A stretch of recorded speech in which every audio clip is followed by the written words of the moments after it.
What Really Happened with your host, Mike Rivero, because World War III is a really bad idea. Here is your host, Michael Rivero. And aloha, America. Welcome back to our show. It's Monday, February 6, 2017. And boy, the hackers have taken my server down.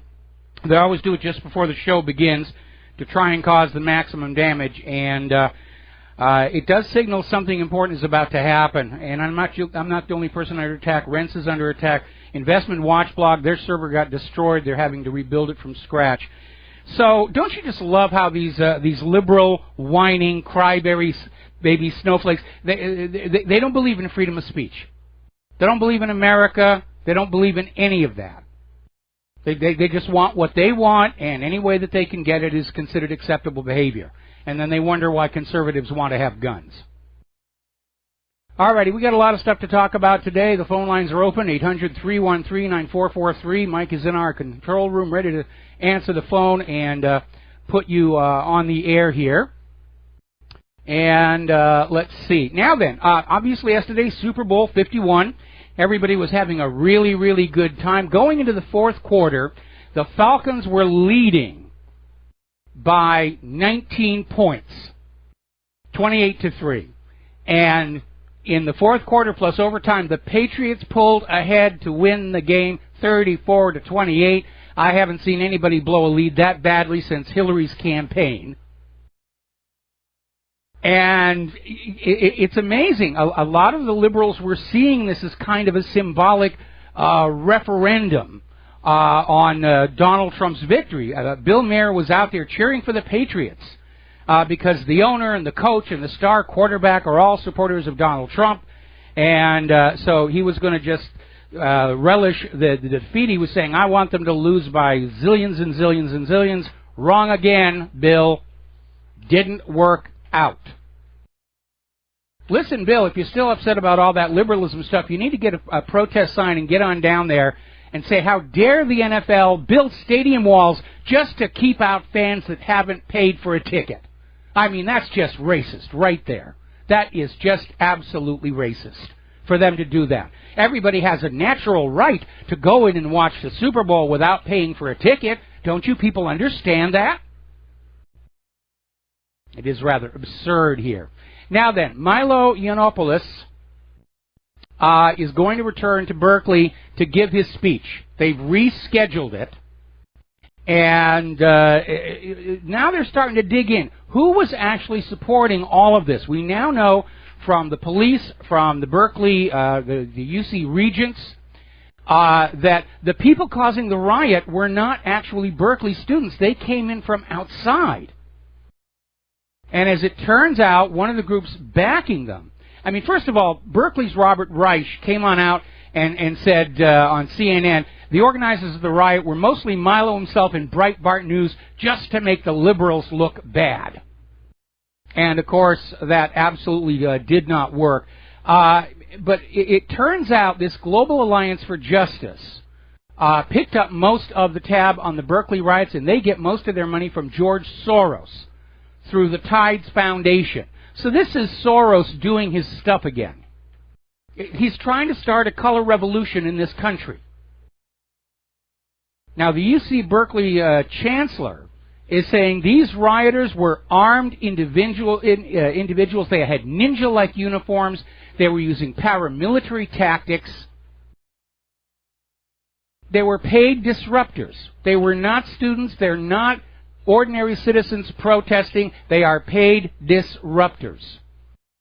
Now, apparently this group is known as Antifa, which stands for Anti-Fascist Action. And they're a bunch of anarchist thugs, and they were not just at Berkeley. They've been all over Europe. Everywhere there's a government being overthrown, these people are showing up. So they really are trying to start a color revolution in this country, and it is going to fail miserably because everybody knows that's what they're trying to do. And again, if you're trying to bring down a government and replace it, you cannot do it without popular support. You have to have the sympathy and trust and faith of the general population. And these people behaving the way they are, they're not going to get it. This is going to be as bad a failure as Iran in 2009. Now, there's another article out here on Zero Hedge. Is Soros the source of the funds behind the Muslim ban lawsuits? As you know, all these people are going to court to try and block Donald Trump's travel restrictions. And again, I just hate how everybody has fallen into this idea that this is a Muslim ban. No, it isn't. It's a ban on specific countries. Muslims from other countries are free to come and go as they will. Christians, Jews, atheists, Pastafarians in those countries are going to have just as much trouble coming across the border as the Muslims. It is not a Muslim ban. Please stop supporting that particular piece of propaganda, because it isn't. And remember, under the Immigration Act, 65-year-old Immigration Act, the President has the authority to designate certain groups of people as not allowed into the country. It is all these judges that are in violation of the law. If this goes all the way up to the Supreme Court, the Supreme Court's going to say, look, the law is the law. The President has this authority. All right, we're going to go ahead and we're going to do a shout-out to our on-air affiliates who are just now rejoining our network. Now, there's a really cool video that's out there up in Portland, Oregon, where these protesters and troublemakers are out there and they're blocking traffic and they're causing damage and all of this upset. And the police just get line ahead and just plow right into them. It looked like another just right out of the Super Bowl itself, you know, hike, boom, and just knock them on down. The crowd cheers wildly. They love it. They are sick to death of all these crybaby paid agitators causing trouble. They want them to go away. Now then, Paul Craig Roberts is out there with an article that is echoing a concern I had last week about all this war rhetoric that we're getting out of the administration. And it is indeed very, very troubling. And the point I made is it's alarming, but there may be a couple of other things going on here we should keep in mind. One is that Trump is still trying to get his nominees confirmed by the Senate, and the nominees, and Trump may just be saying what they know those senators want to hear, especially McCain and Graham, who never met a war they did not like. And so how Trump behaves once the confirmation process is over will be very, very telling. Secondly, if you want to understand Donald Trump, you need to read his book, The Art of the Deal. Because in there he says his primary negotiating tactic is to open with something so over the top and way, way, way past what he really wants. And then he lets the other side negotiate step by step back to what it is Trump originally wanted in the first place. Now, it worked very well for him in business, and there's no reason for him not to use that same approach as president.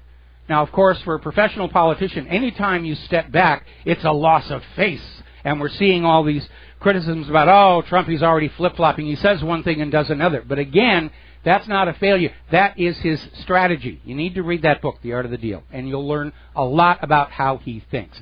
But Paul Craig Roberts is out there saying that so far, Trump is coming on in looking, sadly, for the most part, like more of the same, and that's not what's needed. Paul Craig Roberts is saying the Trump administration needs to present a different Washington, D.C. to the world, and I would add to the American people as well.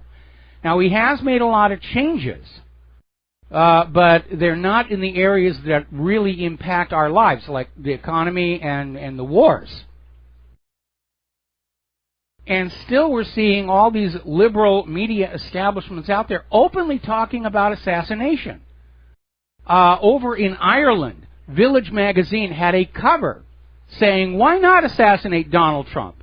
And they had his picture with the crosshairs on it. And they're, I guess, trying to one-up Der Spiegel, where they had Trump beheading the Statue of Liberty. Now, Nancy Pelosi is asking the FBI to find out what the Russians have on Donald Trump. She doesn't want to let go of that dossier about the prostitutes and everything, even though it's now been completely discredited. I think it would be more profitable to find out what George Soros has on Nancy Pelosi, because we know that a lot of our so-called leaders are, in fact, receiving money from George Soros. Now, three people, Diane Blumstein, Nancy Goodman, and Donna Sodtaler-Toman, are bringing a case before the Supreme Court on the possible Russian hacking. It's now in the hands of Justice Ruth Bader Ginsburg, and it's up to her to recommend whether it should go to the full court or not. At this point, regardless of Ginsburg's own politics, if she moves forward with a case that has no merits before the full panel, that's going to be very embarrassing for her. Of course, they can't fire her. She's got the job for life. But they're still out there trying to push this Russian hacking, Russian tinkering with our elections. And meanwhile, you've got Israel's tinkering with our politics decade after decade after decade. You've got George Soros openly buying and selling members of Congress. And nobody seems to think that's a big deal. It's only when it's Russia that it's going to be a big problem.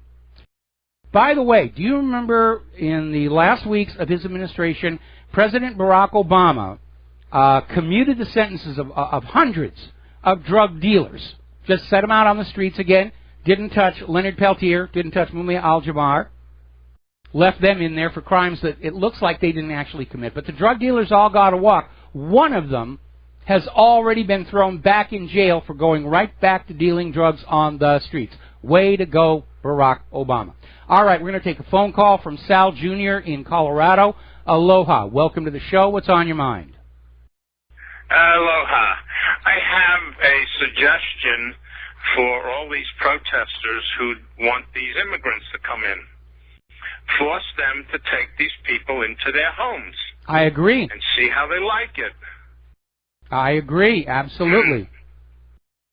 And they start beating up on their wives and the women. I think they'll turn against having these people come in. Well, yeah, I mean, somebody sent me this rather amusing letter about where somebody had written into the Department of Homeland Security about, we have to let these people in. And they wrote back saying, well, we've got one here we're going to put up at your house. And, of course, it was this very, very disreputable person. It really is rather crazy. Yes. That's what I have to say. Okay. All right. Well, listen, thank you very much. We're going to let you go here. Now, we all know Donald Trump has set up this Commission for Vaccine Safety. There we are. Set up this Commission for Vaccine Safety, headed by Robert F. Kennedy Jr. It's an idea whose time has come. He is now setting up another commission to look at the issue of election fraud, and Mike Pence is going to head that one up. Boy, if there was ever any place in the Trump administration I would want a job, that is it right there. I would love to be part of that little entity, that organization, if you will. Now then, apparently over in New York, somebody vandalized a subway car, painting it with swastikas and Jews belong in the oven, classic hate crime hoax, and I want you to hold that in mind because I think there's a reason why it's happening. And we'll get into that. But just remember that there was this hate crime hoax in New York to build sympathy for poor little Israel. Now then, a lot of people are talking about this ballistic missile that was launched from Yemen and struck Riyadh, Saudi Arabia. And the corporate media is out there saying, oh, how could Yemen do this? What a terrible thing. Well, Saudi Arabia has been bombing Yemen for months now. You expect them to just sit there and take it? And, of course, the inevitable spin, well, this had to be Iran. Iran had to do this. Iran was part of it. It has to be part of Iran. The missile used is called a Borkan 1. And it's domestically produced in Yemen. Iran has nothing to do with it. And apparently the corporate media and the government are still living by that old adage, if at first you don't succeed, lie again.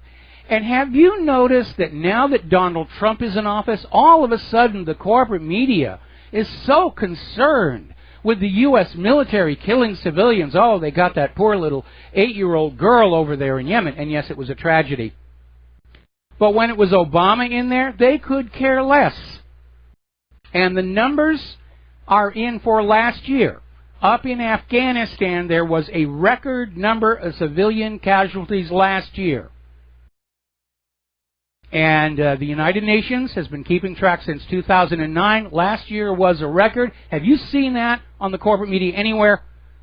No, because civilian casualties are okay when we have a liberal Democrat as the president. But when it's a conservative Republican, we're going to hold his feet to the fire. Now, speaking of that airstrike into Yemen, and first of all, you need to remember that strike had actually been planned by the Obama administration. And Donald Trump authorized it to proceed. Somebody apparently leaked it because the enemy knew it was coming, trying to set Trump up for his first embarrassment. And he should have probably done a little more due diligence on this before he went along with it. And the U.S. military came on out with a press release about what a great strike it was, and they got busted because the video they tried to pass off as from last week's successful airstrike on Yemen is actually 10 years old. It's already all over the internet. People were writing it and saying, "You're lying to us yet again." And Pentagon spokesman Navy Captain Jeff Davis said, "You got us. Yeah, it is old. We're just going to take it down off the website, and if you're a patriot, you'll forget that you caught us lying to you again." It is rather ridiculous. Another alarming development here. The United States has sent the USS Cole destroyer into the Red Sea. And the reason this is significant is because the USS Cole has already been used once in a false flag attack that severely damaged it. And yes, it can float again, but it's already weak. The hull is weak. And it raises the possibility, is the U.S. willing to sacrifice that ship to somehow get their war with Iran going? And before you say pish and tosh, remember how easily Franklin Roosevelt wrote off the ships in Pearl Harbor and all those men to get us into war with Japan. Now, the deputy commander of the Donetsk People's Republic, Edward Basurin, has stated in an emergency briefing in Donetsk, Poroshenko is going to walk away from the Minsk agreements. He's preparing for all-out invasion of the eastern Ukrainian republics because Poroshenko's job is to provoke a war with Russia. That's why he was put into power. That's what his job is supposed to be. And to heck what happens to those poor Ukrainian people.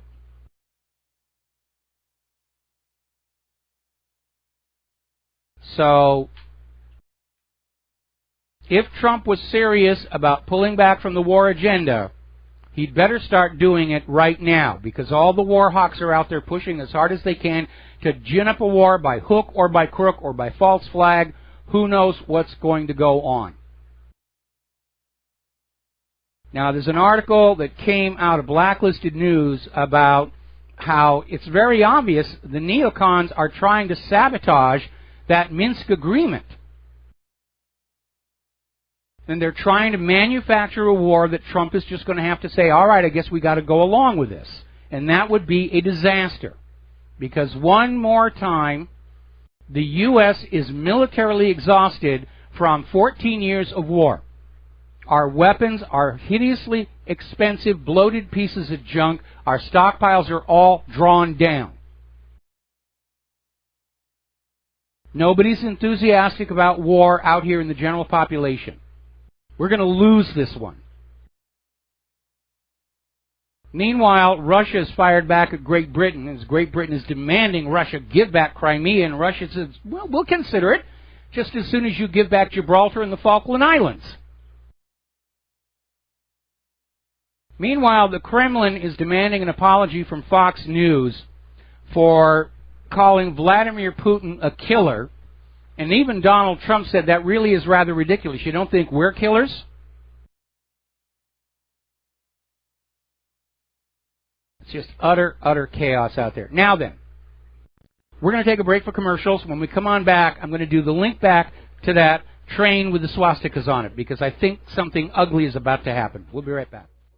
Aloha, America. Welcome back to the show here. I'm even getting emails from people saying, yeah. Every time your show's about to start, the children attack your server, and yes, they do. And all it does is demonstrate that these are not Americans.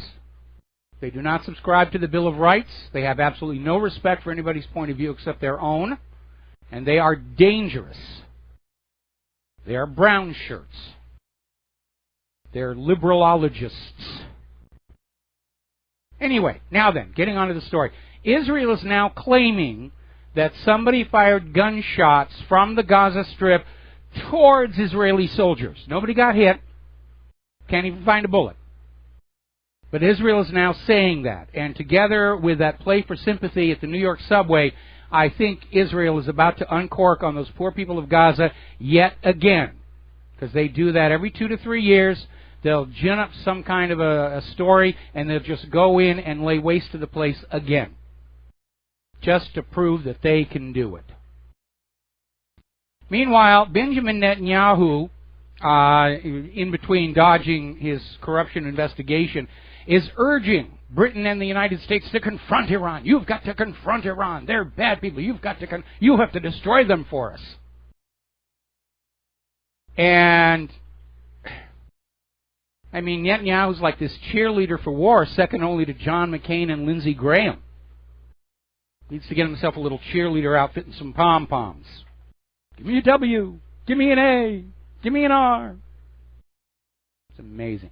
Now, getting on back to this issue about who the killers really are. Story out of militarytimes.com, no less. The U.S. military's statistics on the deadly airstrikes in Syria, Afghanistan, and Iraq are absolutely wrong. Thousands of these airstrikes have gone unreported, according to a Military Times investigation. There's huge gaps in the data, and it raises serious questions about the accuracy and transparency of reports to the American people about the success or failure of these various ventures. Now, there's another story that came out of Russia today, and it's talking. We've been talking about the deplorable condition of America's weaponry. They're now finally admitting the F-35 may never actually be usable in combat. Same thing with the Gerald R. Ford aircraft carrier. The Zumwalt has drivetrain problems. The Independence-class littoral combat ships, corrosion. Freedom-class littoral combat ship, drivetrain problems. F-22 still asphyxiating its pilots, and on and on and on and on and on. And the United States is not alone in that. This story coming on out about British military defense capabilities. There was an investigation by the Sunday Times, and what they found out is the Royal Navy ships are so loud they can be heard 100 miles away. They're rattling, they're clanking. I mean, noise suppression is a key component of anti-submarine doctrine. And apparently they're having to whittle down these little wooden wedges to cram them into the hatches so the hatches don't clank back and forth. That's how poorly fit, what a poor fit they are in their little combing there. Apparently, the British drones are malfunctioning on a regular basis. Britain has been building armored vehicles that are actually just a little bit too large to fit into the transport aircraft supposed to carry them. Because in Great Britain, like the United States, it's all about grabbing money. And they don't care if the stuff really works or not. Meanwhile, China has unveiled another ballistic missile, this one capable of targeting Taiwan and U.S. bases in Asia. Now, 2 weeks ago, China unveiled a new ICBM system, supposedly in response to Trump's provocative remarks. China then denied the report, but then they turned around and they've revealed details about this other, somewhat shorter range ballistic missile. It can hit Taiwan, the South China Sea Islands, and U.S. and Japanese bases all over Asia. Got to take a break for commercials. We'll be right back. Aloha, America. Welcome back to our show here. And let's look at the economic news for a little bit here. Apparently, the Rothschild banks are now under criminal investigation regarding a missing $4 billion as part of a global corruption probe. And apparently they got caught doing something nefarious involving the Malaysian development Berhad. Deutsche Bank has been fined $10 billion for sham Russian trading, or trades actually. And Deutsche Bank has agreed to pay $630 million in fines for organizing this $10 billion in sham trades that could have been used to launder money coming out of Russia.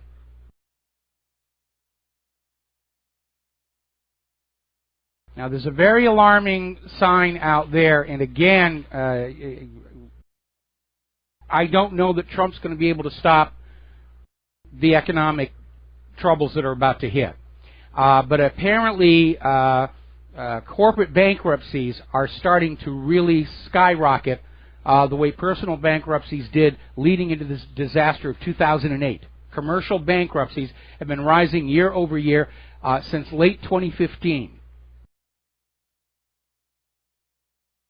The other problem we have out there is the pension tsunami. This is also something that came on out of that 2008 mortgage-backed security meltdown, and all of these pensions invested in those mortgage bundles because they were rated AAA, and that made it legal. And the fraud collapsed, and all these pensions lost money, and nobody has the gonadal tissue to stand up and say, hey, Wall Street did this to us, let's recover our money from them. So they point fingers at their own customers and say, oh, you're living too long, you're demanding too much. And CalPERS is the latest pension to lobby the government, in this case of California, to forcibly confiscate and liquidate 401ks, throw that money into the pension funds, and then bring those 401k holders into the pension plan. But all without changing the management that broke the system in the first place. Now, down in Arizona, they have, one of their committees just passed a bill that will support sound money. And this bill would eliminate state capital gains taxes on gold and silver specie and encourage its use as a currency, a parallel system to the Federal Reserve's ink and paper. They're literally, if this bill passes, citizens of Arizona will be carrying gold and silver coins or claim checks for the same to conduct commerce, which will not be accruing interest to the Federal Reserve. That's a major, major blow. Italy is looking more and more like they're going to abandon the euro. And over in Greece, they're now suggesting that they need to set up a parallel system, which is basically what Arizona is getting ready to do. Have a second parallel economic system in place in case the euro collapses, which is looking more and more likely here. Now, Germany's default risk has spiked to the highest level since the Brexit vote. Meanwhile, Angela Merkel's standing in the polls has plunged to a multi-year low. I think the two are connected. It's that old 11th marble. You cannot get away from it. If you are foolish enough to be enslaved to a private central bank that issues all the public currency as a loan at interest, you will be their debt slaves. That's what it's designed to do. Let's take a phone call here. James in North Carolina. Aloha. Welcome to the show. What's on your mind? Hi, Mike. Appreciate you taking my call. I'm going to try and hit on a couple of things here. A few minutes ago, you mentioned the how we're now starting to hear about the civilians that are getting killed in attacks.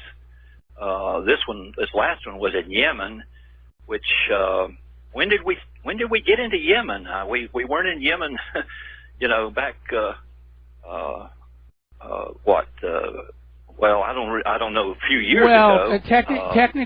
Technically, you're correct, but Saudi Arabia is in Yemen as a U.S. proxy, because what happened is the U.S. went in, they overthrew the legitimate elected government of Yemen, they installed a puppet regime, which was justified by saying this is the internationally approved government, as if the rest of the world has any right to go into a country and say, this is the government you're going to have. That's part of that whole globalism thing. Well, the people of Yemen didn't like being under foreign puppet rule, just like the people of Iraq don't like being under foreign puppet rule, just like the people of Libya don't like being under foreign puppet rule, just like the people of Afghanistan don't like being under foreign puppet rule, and just like the people of the United States do not like being under foreign puppet rule. So the people of Yemen, basically like the people of Iran in 1979, kicked out their U.S.-backed puppet regime and set up a new government for themselves. And so the U.S., which was already facing a backlash at home from the American people over all these wars, got their good friend Saudi Arabia to go on in and declare war against this upstart domestic government in order to reimpose the internationally approved puppet rulers on Yemen. And that's how we got into this mess. And Saudi Arabia has not been doing very well. And that's why Obama planned this boots on the ground, well, not really boots on the ground, but this strike to go on in and basically try and target the leaders of Yemen's own government. And it backfired horribly because the indications are somebody leaked that this attack was coming, and those Navy SEALs walked into a real trap.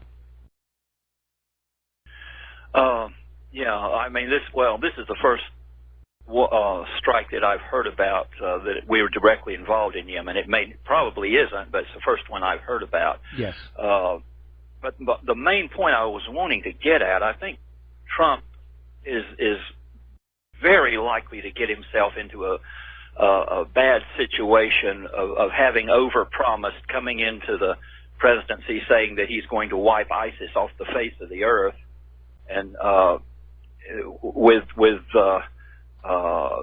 the anti-war left starting to reemerge after 8 years of silence, and we're hearing about everything that's going to go wrong. If anybody so much as gets a hangnail in one of these attacks, we're going to hear about it, and we're going to hear about any civilians that get killed. They may even start listing them by name, and he's going to be in a situation where he's either going to be accused of not fulfilling his promise, or on the one hand, or being a war criminal on the other.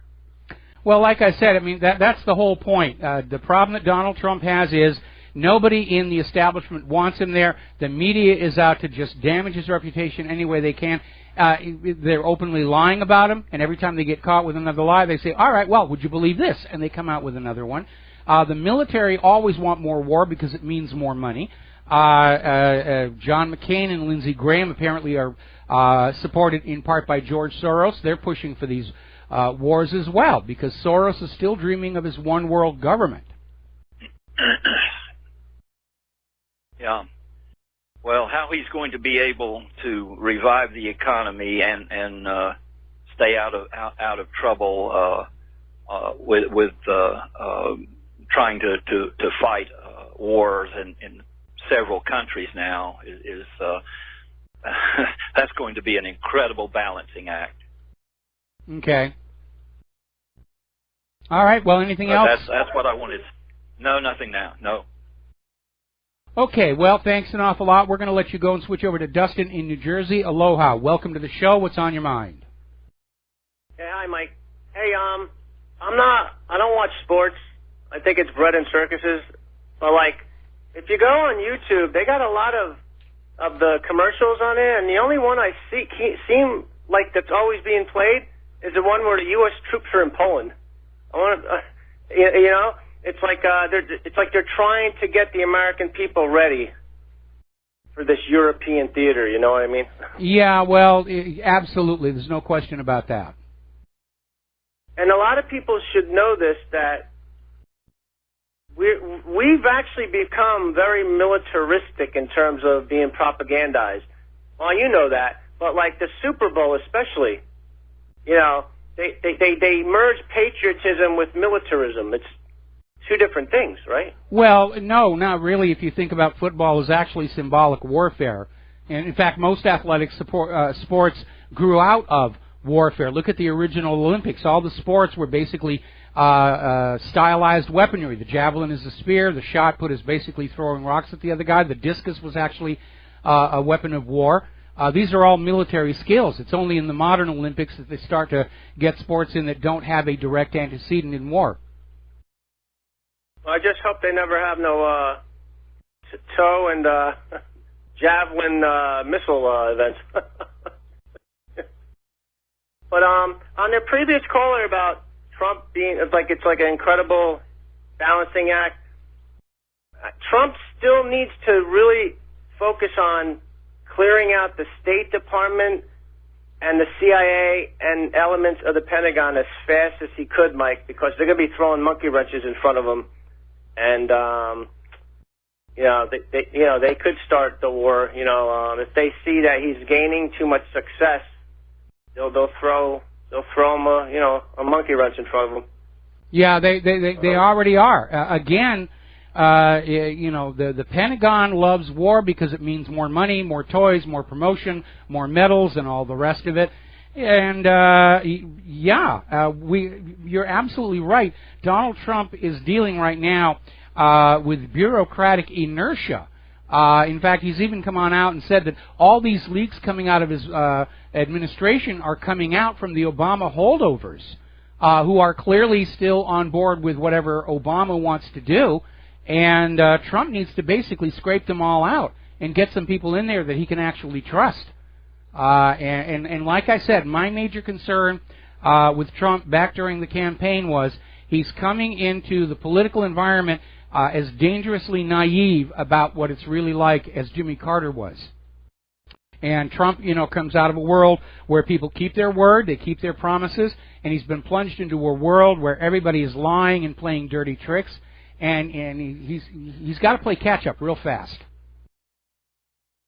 And I just find it amazing how this whole globalist cult, no matter how many attacks some of these refugee extremists cause, they just still won't close the borders. They just still don't care. They don't care about helping the refugees. They don't care about you. They just want to bring them in for, like you said, to have this globalist, one world disorder, more like, yes, where everybody's blended in and you lose your cultural identity. Well, right now, Soros' two big thorns in his side of his globalist dreams are the Brexit and Donald Trump. And I'm fully expecting they're still trying to find some way they can stop the Brexit from happening. And they're absolutely aligned against Donald Trump because he doesn't want to be part of a new world order, and neither does anybody else below the level of the bankers. We want to be left alone to live our lives as we see fit, to have an opportunity to trade our labor for decent wages and salaries so we can take care of our families, and that's all we really want. And we don't want to have government just peeking at everything that we're doing. We don't want our kids stolen from us to be killed and crippled in these wars of conquest, all over money and oil and whatever all else is out there. And this New World Order, it sounds wonderful for those who are sitting on that throne, but for everybody else it's going to be a raw deal. Look at Alexander the Great. I mean, this individual is lionized in our pop culture, in our history books, for having conquered this huge swath of the planet, most of what was at his time the known world. But the problem is, underneath that, all the people who were conquered and made war on, they all suffered horribly for Alexander's dreams of empire. And those who dream of empire, that's just part of the cost of doing business. We're going to have to, we're going to have to accept that maybe, 5-10 million people are going to die, but that's not too bad. Hey, Mike, real quick, I'll take the answer off air. What's the difference between Marxism and communism? And I'll take the answer off here. Oh, boy, that's a good one. It's communism is actually the implementation of Marxism, and it's kind of hard to say where one stops and the next one takes over, because unfortunately the Soviet Union made a mockery of the original Marxist vision, which was a truly classless society. But the Soviet Union's implementation of communism actually built the most powerful ruling class in history, sitting over a population that did not have a middle class at all. And they did that because it is from the middle class that opposition to oligarchy and tyranny will arise. And so the Soviet Union just said, we're going to design a system where there is no middle class, therefore nobody can ever oppose us. And it's one of the reasons the Soviet Union lasted as long as they did, despite all the really horrific mistakes they made. All right, we're going to take a phone call from Philip in Virginia. Aloha. Welcome to the show. What's on your mind? Hey, Mike, couple things. First off, I'd like to really see get on that commission there for the election reform, and see if they could, if not incorporate you, someone like Bev Harris. Absolutely. When I sent my paper letter to the White House on this very issue, I pointed them at Bev Harris's website and the HBO documentary, and then I sent along a copy of my article on how you can have honest, transparent elections in this country. And I've been really surprised ever since I put that out there, all the email I'm getting from all these other countries saying, yeah, we're doing that. We got rid of those electronic machines years ago, and we're doing it pretty much the way that you've set up. Yeah. All right. Well, also, I've been noticing a couple of interesting parallels here with the election of, or the ascendance of Donald J. Trump. And with regards to this culture war, the current religious war that's going on, his comment about eradicating, the statement he made about the eradication of the militant Islam. One of the things that Sovereign Jehu did, one of his tasks was to, get rid of a certain class of people. But anyway, also some interesting parallels with Koresh, otherwise known as Cyrus, as well. But anyway, I called about the coal. Glad you brought that up here, because over here it's a big local issue, local story. I know that one of the... All right, I'm going to have to put you on hold. Philip, I'm going to have to put you on hold. Don't hang up. I'm going to come right back to you after these words from our sponsors. And aloha, America. Welcome back to the show. Here we're going to go back to Philip in Virginia, and you were talking about the USS Cole. Yes, for those of you who might not know, it's been in the news lately. The coal has been assigned over there off the coast of Yemen, right? Yes. Yeah, and some of the people in this country are so sick. One of the local talk show hosts was talking about, because they got a link to the coal here, this patriotic thread here that drives these people, the bloodthirsty, murderous warmongers that they are. He was proud of the fact that the coal was going to be over there off going back to Yemen, and they might, because he said he wanted the coal to get some. So tell us the backstory about the coal here, because I know that, if I'm not mistaken, they had a warning not to go there and do that refuel in there, and they ignored that, and next thing you know, they're getting blown up.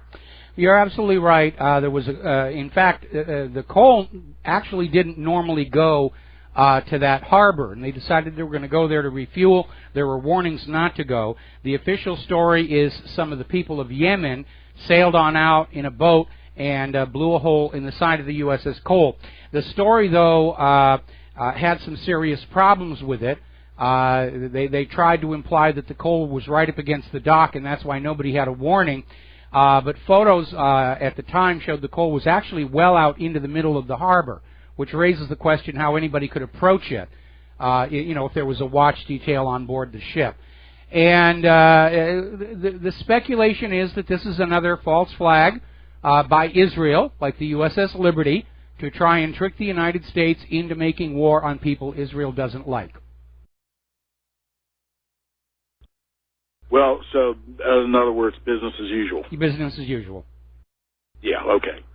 All right, well, that's a dirty little secret that they don't want to talk about. And the only thing worse than the bloodthirsty, murderous, warmongering national syndicated radio hosts are local ones. Well, most of those local ones are owned by large corporations like Clear Channel, and Clear Channel sends the instructions down. You will push this agenda. And if you don't, then you will not have a job in much longer. Yeah, they sure don't want to hear the what really happened. No, they don't. That's why they're bashing on my server right now. Okay, well, Philip, thanks an awful lot. We're going to switch over to Sherry in Fredericksburg. We're probably going to have to take you through station identification. What's on your mind? Hi, Mike. Yeah, Philip just played right into what I wanted to talk about. Last Friday, and you started the show off with this too, I decided to listen to corporate radio and see what they're saying. This old station I used to listen to about 3 or 4 years ago, and we'd talk about GMOs and stuff and how things have changed there. Actually, not a lot has changed since they've gone under new contracts and everything. It's still Republicans versus Democrats. The Republicans are good. Democrats are, crazy, liberal this, liberal that. That's all the same. And they dismiss Trump now, and they don't go into him much because all they do is stress that Hillary won the popular vote. Okay, well, Nick, Sherry, hang on there. Yes. I'm going to come right back to you after station identification. And aloha, America. Welcome back to the show here. And boy, do I hate being right all the time. Israel is now bombing Gaza. Oh, boy. All right. We're going to go back to Sherry. Please continue where you left off. Okay. Well, these corporate radio talk show hosts are really weighing heavily on the fact that Hillary won the popular vote.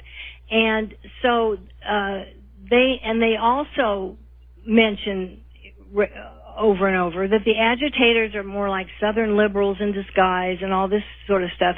And when callers try to point out that these are paid insurgents or agitators, they pretty much see it coming and kind of cut them off or get them off onto another subject that's a personal. You're not telling me that you're one of the, or something to kind of to get them around it. And it's very sad. Now you hit on something that I think could help, and that is if and when Hillary supporters learn about the voting irregularities and the scope of the voter fraud, if liberals could hear the truth through their own source of information, because Mike, I have these friends, and after Donald Trump was elected, it was like, oh, Sherry, they're rioting all over the world. Everyone's in protest. I said, that's a woman's movement. No, and no, Sherry, it's everywhere. There's millions of people rising up against Trump.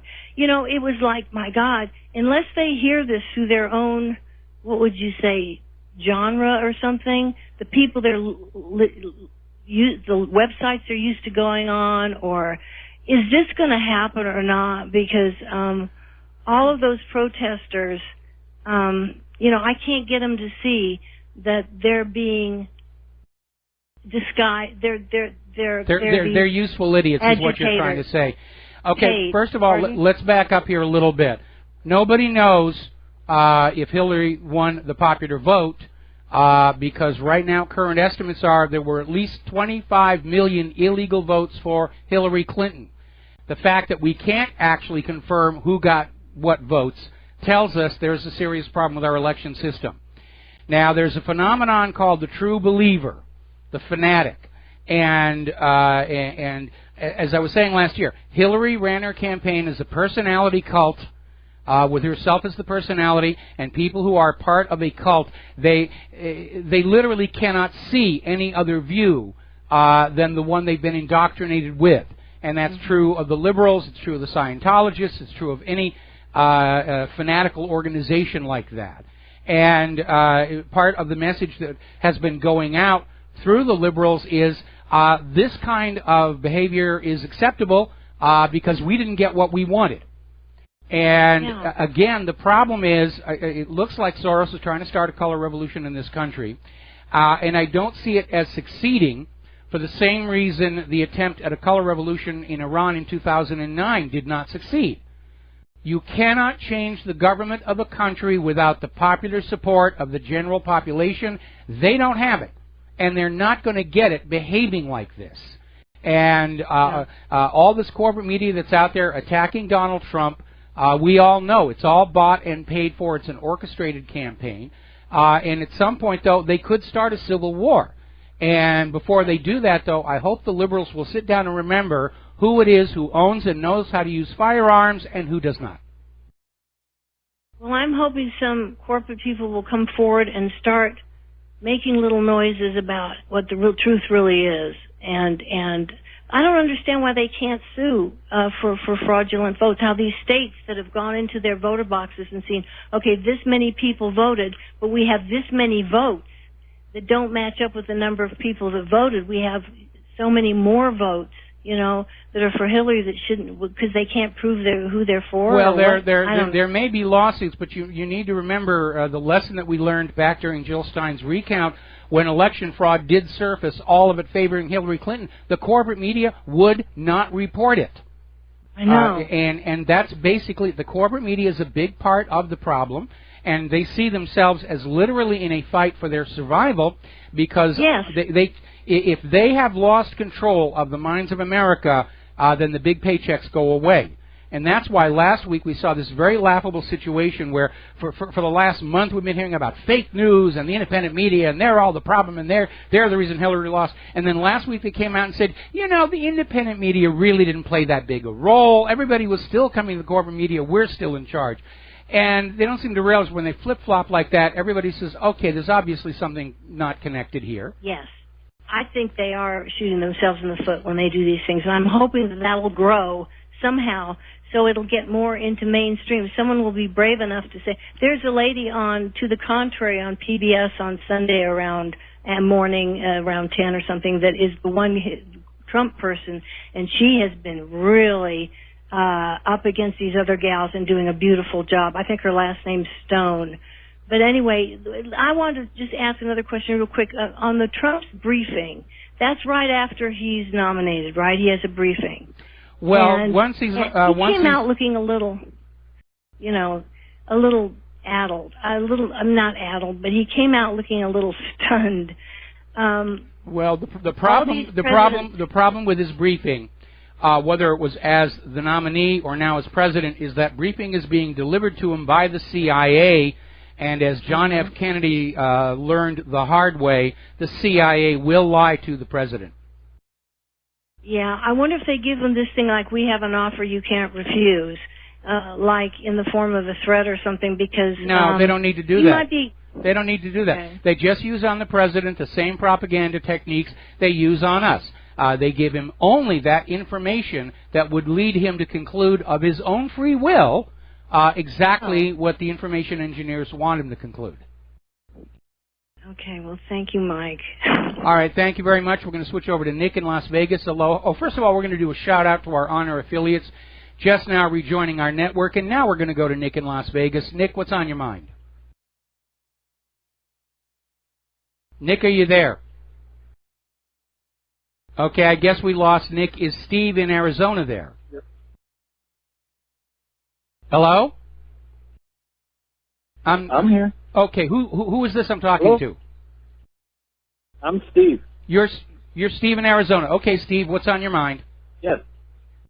Well, I was thinking, for all the diehard Hillary supporters, couldn't we just get them a second-place trophy or something? Give them all participation trophies. Yeah. Maybe we should let California secede, and we'll put all the liberals over there in California, and let them go their own way. Okay? Okay. All right. All right, thanks a lot. We're going to switch back to Nick in Las Vegas. Nick, aloha. What's on your mind? Yeah, Michael, thank you for taking my call. Just a comment on Russia. You made a comment earlier of why everybody keeps wanting to go back and Russia's the villain and everything. It's pretty simple, at least in my opinion. They've got one of the lowest external debts in the world. They've got one of the strongest militaries. When the Western financial system continues to come unglued, and believe me, I believe it's going to, guess who's going to be on top? Russia and China. My money. Yeah, Russia and China. China, I think they got themselves internally buried in a little bit too much debt, right along with Japan. But Russia's the one that's clean. They went through their depression 20 years ago. They're out of it, and they're just sitting back. They don't have to do anything. They just sit back and watch us, do what we're doing. Well, anyway, the key to that, of course, is that Vladimir Putin took direct control of Russia's central bank. Now, it's still owned by its private owners. But Trump went on in and said, we're going to run the Russia's economy for the benefit of the country and the people. We're going to manage the public currency as a public utility. And that's why Russia is doing as well as it is economically. And, of course, that day that he took the bank away from the control of the private central bankers is when Russia went from trusted friend and ally to the top of the U.S. government's special high-interest targets list. Yeah, I think we're on the same wavelength there, and I agree with you. As far as immigration, we got a Ponzi scheme going. If they don't immigrate the people, you can't have one worker supporting 3 retirees like myself. It just, the math doesn't work. They've got to get them from someplace. That's why I think they've got the borders wide open. Well, there's a problem with that. There's a problem with that. We don't have enough jobs for the American people, let alone the immigrants and the refugees and the migrants coming on in. They're just weighing down the social system. California alone is spending $20 billion with a B every year just caring for this huge influx of people. What you're talking about, the U.S. economy is a Ponzi scheme. What you're suggesting would work if there was employment for these people, but there isn't. That's where the plan falls apart. I think the primary motive of trying to drive all these people over the borders is to erase those national borders so that George Soros can have his one world government. Okay. With regards to Trump, I spent a career doing startup and turnarounds, like us, and I've heard a lot of people say that basically the U.S. government is too big for somebody like Trump to come in and do something about it. My experience, the bigger they are, the easier they are to turn around. You've got more resources to deal with. If you're small, you don't. Yes. Trump, he's only been in there 2 weeks.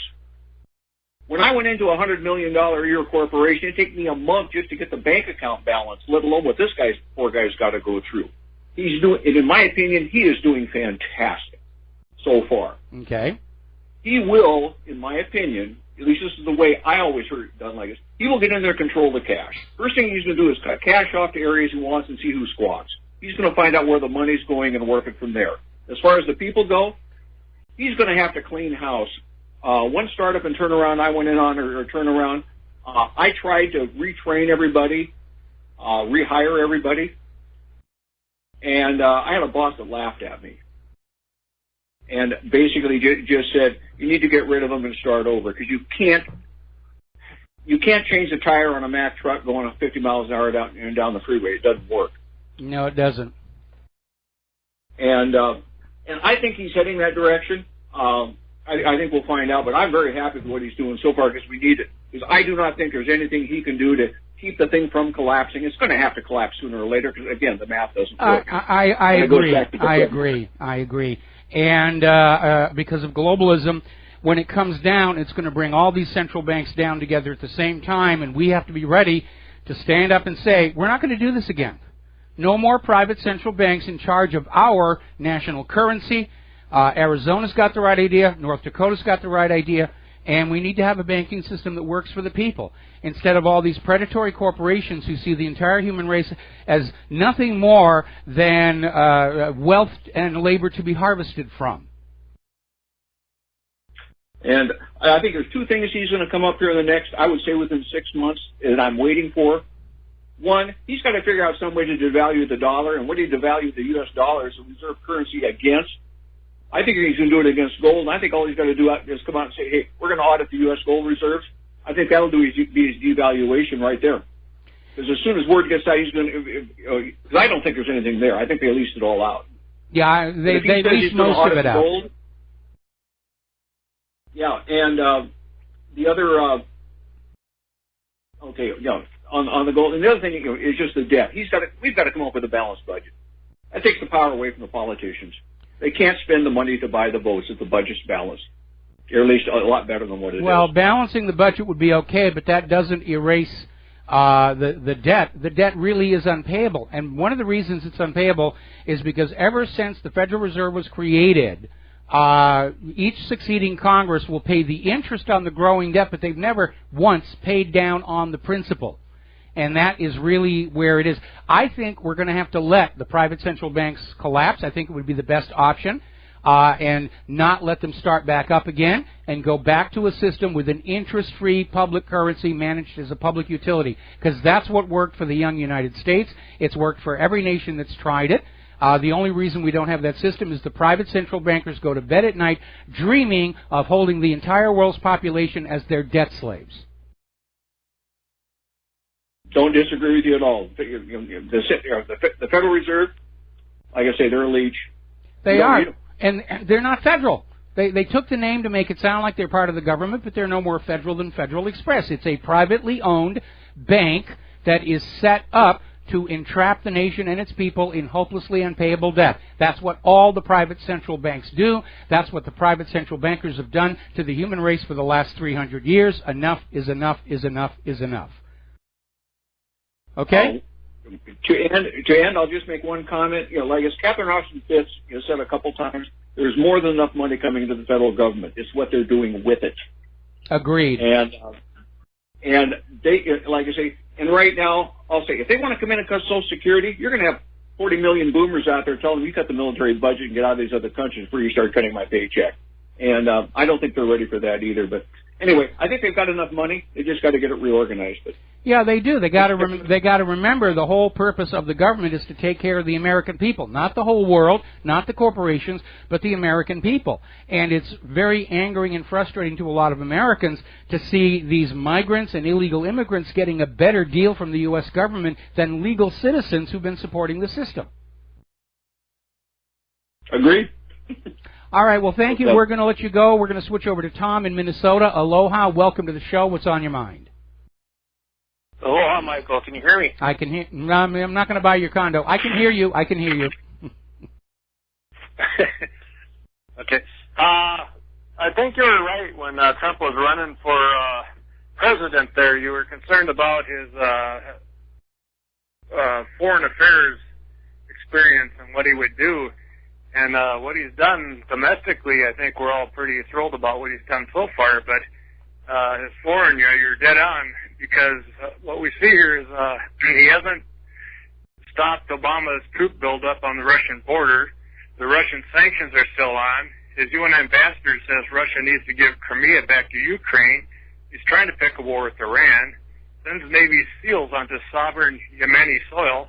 Wants safe zones in Syria without consulting its government. Tells China it has no right to be in the South China Sea. Proves he's morally corrupt because he endorses torture, and wants to confiscate the oil resources of Iraq when they never asked us there, and wants to make Jerusalem the capital of Israel. I mean, how many ways can you lead us into World War III? Okay, you're accurate on some of those, but not all. Trump, when he was campaigning, talked about torture, but Matisse sat him down and said it really doesn't work, and so Trump has backed off on that. Trump is now describing the new embassy as not in Jerusalem, but to Jerusalem, which is a very subtle difference. And he was actually on TV just a little earlier saying it's actually way too soon to talk about a new embassy in Israel anyway. So he's backed off on that as well. But again, a lot of what we're hearing about Donald Trump is being spun and crafted, manipulated by corporate media. Trump is saying a lot of things I'm having a real problem with. But again, we need to keep in mind he is still in this period of time where he needs to win Senate confirmation for his cabinet and other appointees, and his nominees and Trump may be saying what they think the Senate wants to hear to get those confirmations. And once we're out of the confirmation, let's see if there's a change in Trump's agenda, and if there is, that bodes well. If it doesn't, then yeah, we're headed for a mess. If Trump continues on this same military-economic path that the nation has been on for the last 30 years, then Donald Trump could well be the last president of the United States. Yeah, well, don't you find it odd that he hasn't backed down Obama's troop buildup, because he is commander-in-chief? Can't he do that? He can do it, but he's meeting a lot of resistance from within the Pentagon.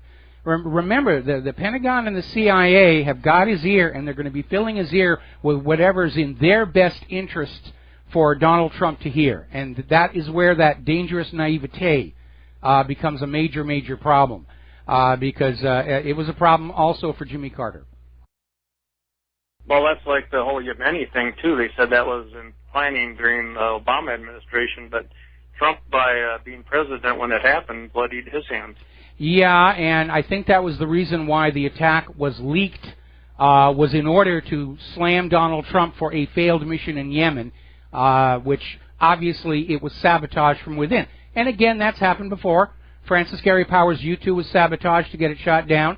Carter's attempt at a rescue of the Iranian hostages was sabotaged as well. The insiders in Washington, D.C. love to play dirty. Trump had better wake up and realize that's how the game is played really, really quick. All right, we're going to let you go here and take a short break, and then we'll be right back. And aloha, America. Welcome back to the show. We're going to take one more phone call, then we're going to close the lines because I got some news I need to get to. Fran in Washington State, aloha. Welcome to the show. What's on your mind? Aloha nui nui, Michael. Aloha nui nui. First, I have to apologize. I got something came across my desk about the Interior Department wanting to sell off 3.3 billion acres of native of government land, sell off, and it had a petition for the Sierra Club, and I've tried today to, look at it. I looked at bills in Congress, and I looked at the Sierra Club because there was a petition, and the number was only 261 or 262. I've looked them all up, and I sent you an email saying I'm alarmed, but I got kind of excited, and I didn't sign it. Sorry. Okay. Anyway, I wanted to talk about Trump, and I'm becoming increasingly concerned with the warmongering, and he, dear God, please let him not be another puppet of the deep state. I'm trying to keep the faith. I voted for him. I listened to you for all the time, and boy, I don't like the way this is going. I don't either. But as I said, there's a couple of mitigating circumstances we have to take into consideration. And I'll be looking very closely at Trump once he's out of the confirmations. And then once he actually starts serious negotiations with Russia and China to see what he does. Okay? Yeah. Thank you, Michael. All right. Thanks an awful lot. And we're going to close the phone lines here. We need to remember something. Rhetoric is just rhetoric. And what he actually does is going to be the measure of the man. And I'm not trying to defend him or anything because I share everybody's concerns that this is not looking good at all. But again, given the confirmation process, given Donald Trump's own recommendations of how to initiate a negotiation from his book, The Art of the Deal, we may be seeing that happen. Got to give him his first 100 days to see what's going on. Now then, getting on back to the economic news, we know that Donald Trump is trying to bring jobs back into the United States, but it's really too small, and he's not able to stay ahead of the fact that some of America's biggest companies are slashing jobs at the fastest rate since the financial crisis. And ADP and BLS data is just showing that, yes, there's some hiring, but there's a lot more people being let go. Corporate media never mentions that. Oh, we've got all these new jobs here, and what they never mention is the jobs that disappear. Looks like Sears is on the brink of collapse. They had an absolutely terrible holiday shopping season. So did everybody, actually. Now, do you remember back in 1989, Michael Moore shot to fame with his documentary Roger and Me? That was a film critical of corporations who were sending jobs to Mexico. And what a reversal, because today Michael Moore is critical of Donald Trump for trying to bring those jobs back. It would be nice if he could make up his mind. But then liberals seem to not have much in the way of a continuity of opinion or perspective. They're just saying at the moment what they need to say. And I'll give you a good example. September of last year, Barack Obama was out there saying it's impossible to rig America's elections. It's too far flung. And then we get into November, and rather October, and Hillary's saying Russia's hacking our elections. November, Jill Stein says Russia's hacking our elections. And now you've got the NAACP saying, don't you dare look at how our elections are rigged, in response to Donald Trump's mounting an investigation into the election system.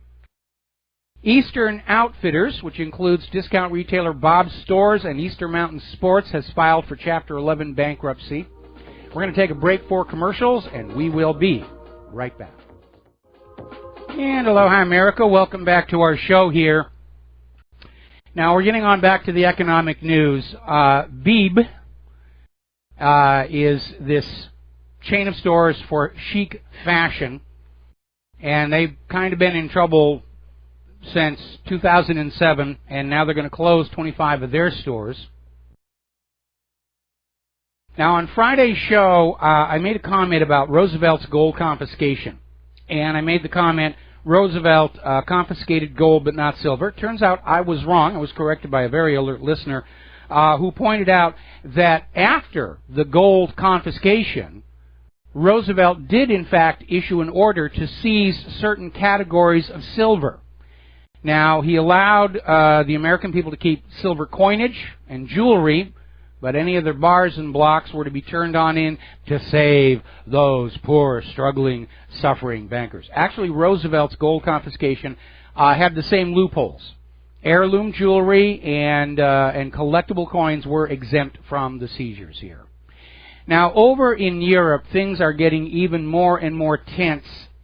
Apparently, there was this German park where two different groups of migrants literally got into a turf war, almost a tribal conflict between two subgroups of migrants, and they got into this huge, huge fight, clubbing each other with large pieces of wood.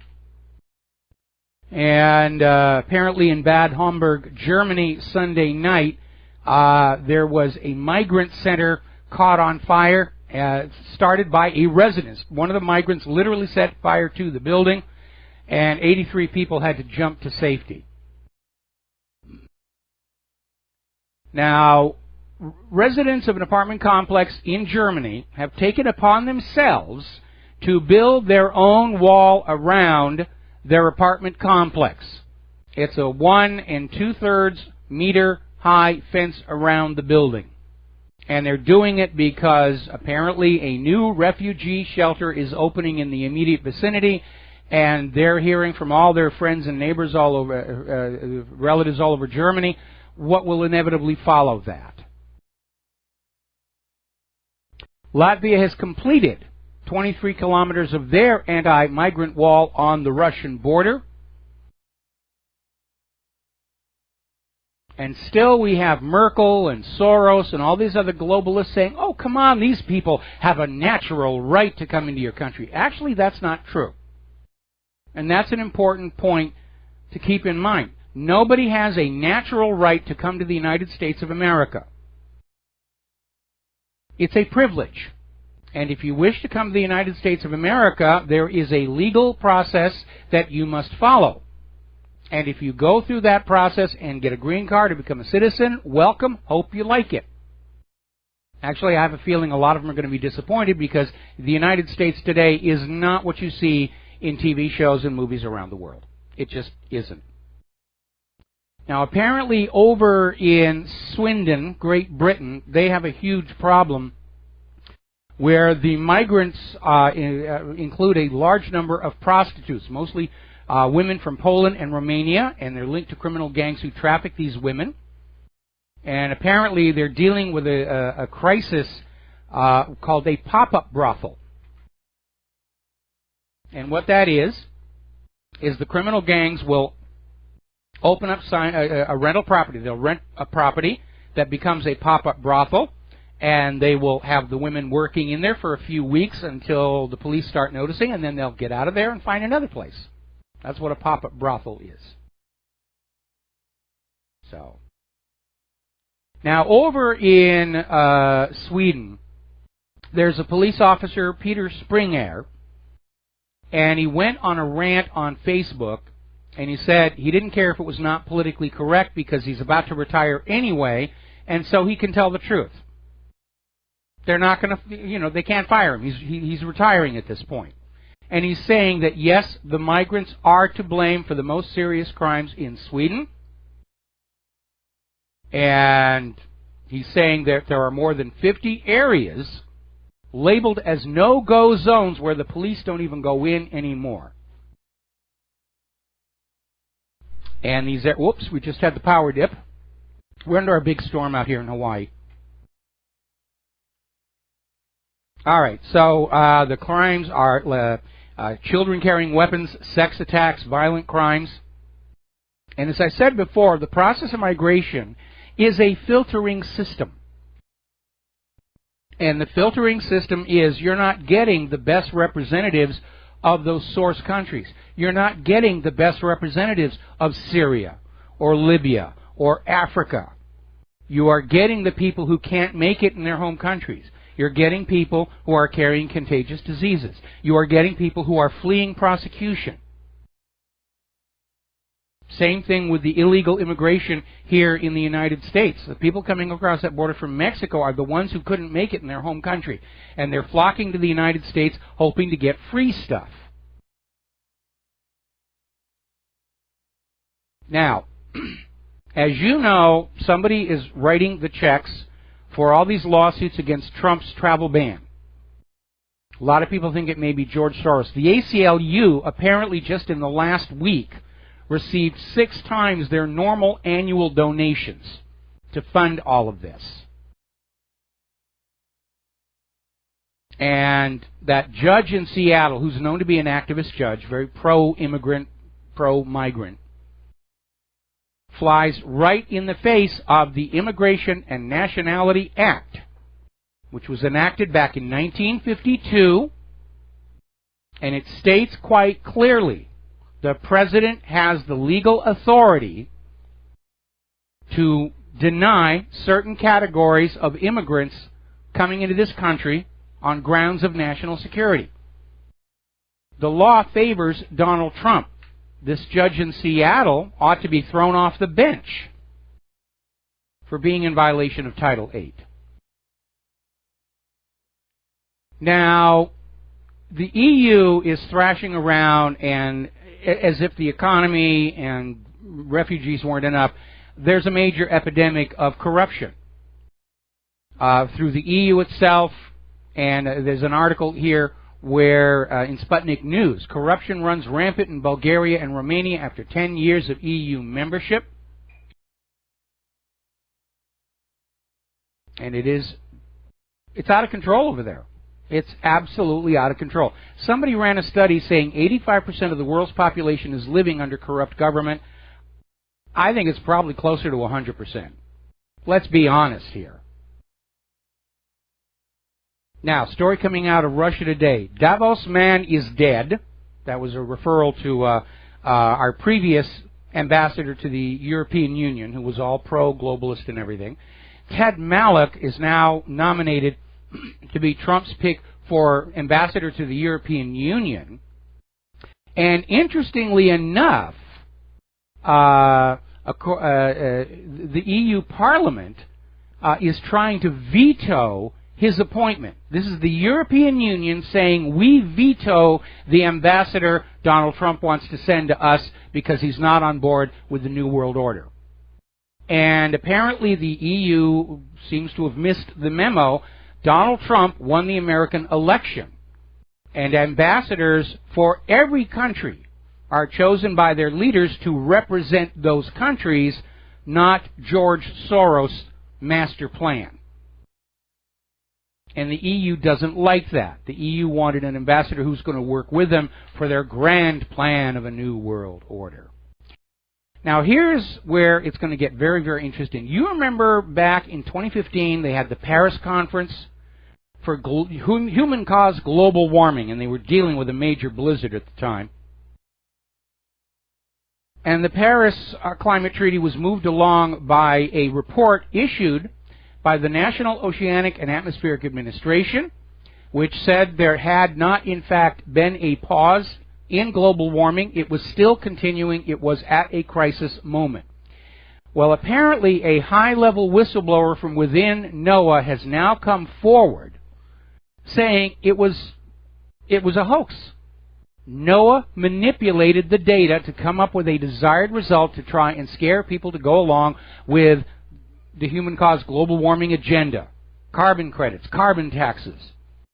globalist control of your standard of living. And apparently because of this fraud, world leaders were duped into investing billions of dollars all on the basis of this manipulated data. It wasn't science, it was propaganda. Now, over at realclimatescience.com, they're looking at some of the charts from NOAA and NASA about global warming. And they looked at the chart and they said, you know, there's a problem here because NOAA doesn't actually have surface temperature data from much of the areas filled in with bright red. They don't have a global network. And remember, the NOAA 16 satellite malfunctioned. It was out of calibration. It was 10 degrees too high. And NOAA's had to remove the data, but the carbon Nazis still cite it. But they're just making it up. They're using the name of NASA and NOAA and just saying, see, it's NASA and NOAA, you got to believe us. Well, I worked for NASA, and those of us on the inside always said that NASA stands for never a straight answer. I have to come up with something similar for NOAA. These agencies are filled with political leadership. I remember when NASA went to the new NASA, where the scientists and engineers were taken out of those management spots, and those management spots were filled with political appointees pushing agendas and MBAs who were looking at their Gantt charts and their PERT charts and had no clue what it was they were trying to manage, which led to an era of epic disasters, including Challenger. One of the worst lies that is out there is that politics can override science. It's never been true, never will be true. Go back and look at the episode with Lysenkoism in the former Soviet Union if you want a reminder of how bad reality can bite back on a political agenda. For those of you who are not familiar with it, there was a scientist named Lysenko who claimed to be a botanist. He was a favorite of Joseph Stalin, and he claimed that if you were to force wheat to grow early with a technique that farmers have used before freezing the seeds, that trait would be passed on to the next generation of wheat, and it would spring early all by itself. And Stalin said, oh yes, this makes us look good. And of course it turned out to be a disaster, triggered massive famines. That's what led to the Soviet Union having to buy grain from the United States of America. Getting on back to human-caused global warming. Oman is getting snow. They have had temperatures plummeting over there. Oman is now getting snow. California is now buried under the most snow it's seen in the last 22 years. And apparently some of the snowfall is over 20 feet tall at certain parts throughout the state. And of course, this is good for California, which has been suffering the drought, because now the state's snowpack is over 170% of its average snowpack for this time of year. So they're getting a lot of snow, and that means they're going to have some water, offset some of the aquifers that are contaminated with fracking fluid. Story coming out of Alpenhorn News talking about the heavy snow there. And they're saying that the lower mountain elevations in Southern California got 12 to 48 inches of snow. The slopes of Big Bear got 70 inches of snow. They could see the ski season run all the way into the middle of summer with that much snow. Downside, when it all melts, there's going to be some flooding issues downstream. Hundreds remain without power on Vancouver Island following their heavy snowfall. And snow is something that Vancouver tends not to see because of what's called the Pineapple Express. And that is normal air currents here in the Pacific tend to bring warm air from here in the Hawaiian Islands up to that northwestern coast of the United States in Vancouver Island. So their normal behavior is they get just a little snow. Just a little tiny bit of snow. But now they're getting heavy snow, and it's snapping power lines all over the place. Seattle and Portland areas are going to get more snow as the winter storm parade returns. Out there. Now here's a weird story. This is from governmentslaves.info. Apparently, the left-wing media is very angry that cartoons are not being used to indoctrinate 5-year-olds about human-caused global warming. Remember what I said about beliefs being chains that hold free minds slaves? And those beliefs have to be indoctrinated into you when you're too young to understand the big people can lie. That's what they're doing here. That's what Sunday school does. That's what social studies do in those early grades. And now they want to have human-caused global warming as part of that belief structure starting at 5 years old. Now, if I were fortunate enough to have a kid, I wouldn't let them watch cartoons anyway. And frankly, having been an animator, I look at what's out there for contemporary cartoons, and the quality of work is just terrible. See, I grew up with, Chuck Jones and Warner Brothers and the early Hanna-Barbera stuff, and that was quality work intended for theatrical release. And today, it's just, it's horrible quality animation. I don't even look at the stories anymore. But if you're going to do it right. Now then. We're going to talk a little bit about computers. We're going to open the phone lines, by the way, if there's something that you want to share with us. And there has been a lot of talk about Amazon's Echo. And it goes by the name of Alexa. And it's been causing some problems. Because if you have somebody in your house who's named Alexa or Alex or Alexander, the Amazon Echo will wake up, and it will listen to what you're talking about, and a lot of people are discovering that they have inadvertently ordered things from Amazon they had no desire or intention to do, and it's caused a big negative backlash. Well, Amazon is getting ready to change that, and when we come back from these words from our sponsors, I'll give you a little insight on that. And aloha, America. Welcome back to the show. We're talking about the Amazon Echo, which if you have somebody in your home named Alexa, Alex, Alexander, or if you're watching a TV show where the name Alex, Alexander, Alexa is used, Alexa will wake up, listen to the conversation around it, and possibly order stuff. And it has happened. And it's caused a huge problem. Well, apparently Amazon is immediately implementing a way where you can change the wake-up word to something else that is not likely to be said. And I actually saw this announcement in the context of Star Trek fans on how you could change the wake-up word to computer, which would be computer, and it comes on. I'm not even sure that's a good word because that's a word that gets used a lot on TV shows and in your private life. But it's nice that they could come up with something where you can create a word for the Amazon Echo that will be truly unique to that system. So they're working to solve that problem.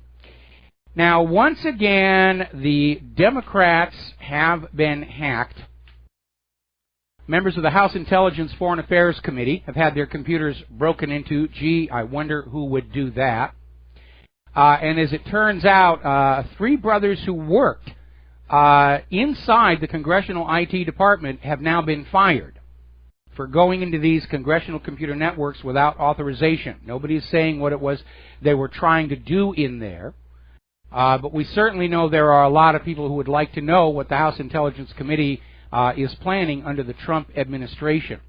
Now, remember last week there was this story where Trump had fired apparently some top members of the Secret Service protective detail. The White House is now saying that's another example of fake news coming out of the corporate media. And somebody was rushing to make a deadline. They went with the story. They didn't fact-check it, and they went on out there. And this is not just a problem for the corporate media. This is a problem for us in the independent media who are downstream from those corporate media reports. And if they're making all these mistakes, it's making it even more difficult for us to carry out any kind of a realistic analysis about what's going on. So, again, we're trying to find the facts We need to go to multiple sources. We need to confirm everything before we post it. We have to be more professional than professionals who are demonstrating a very high degree of unprofessional behavior and ethics in this media war on the President of the United States of America. Now, U.S. CERT last week issued a security advisory that there is a memory corruption bug that can be exploited to literally crash your Windows machine, take it all the way down to the BSOD. And it can be loaded through a malicious website. And apparently, Microsoft was kind of just dragging their feet on getting this one fixed. And so finally, the security company published the exploits. We'll be right back. Aloha, America. Welcome back to our show, hour number 3. The phone lines are open, 800-313-9443.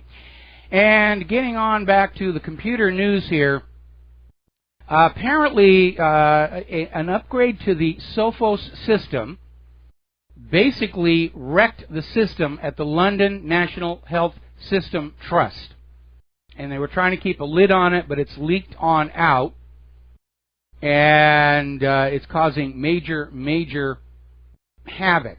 Now, part of the issue has to do with a big problem with a lot of anti-malware, antivirus systems. And it's a problem with what are called false positives. Now, the ideal when you have an antivirus system is it scans your system, it finds the viruses, it gets rid of them. But because the malware writers are trying to conceal what they're doing, very often their malware will look very similar to a legitimate part of the system. And so when the signature gets added to the antivirus list of profiles to search for, it can accidentally tag a legitimate, honest part of the operating system or application and identify it.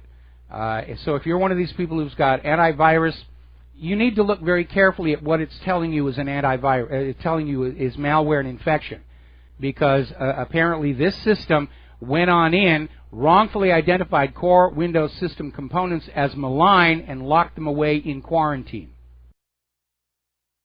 Now, personally, I'm not a violent person. I don't normally believe in the death penalty, but I really think, given that the National Security Agency is just sitting around there amusing themselves with stolen naked pictures, that we need to catch just one of these cyber criminals and crucify them live on a live streaming video accessible on a web browser anywhere on Earth.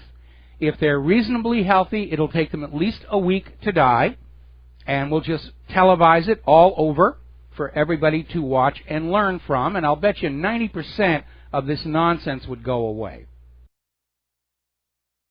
Now, as far as Sophos itself is concerned, it almost seems like the actual quality of software being produced is in decline.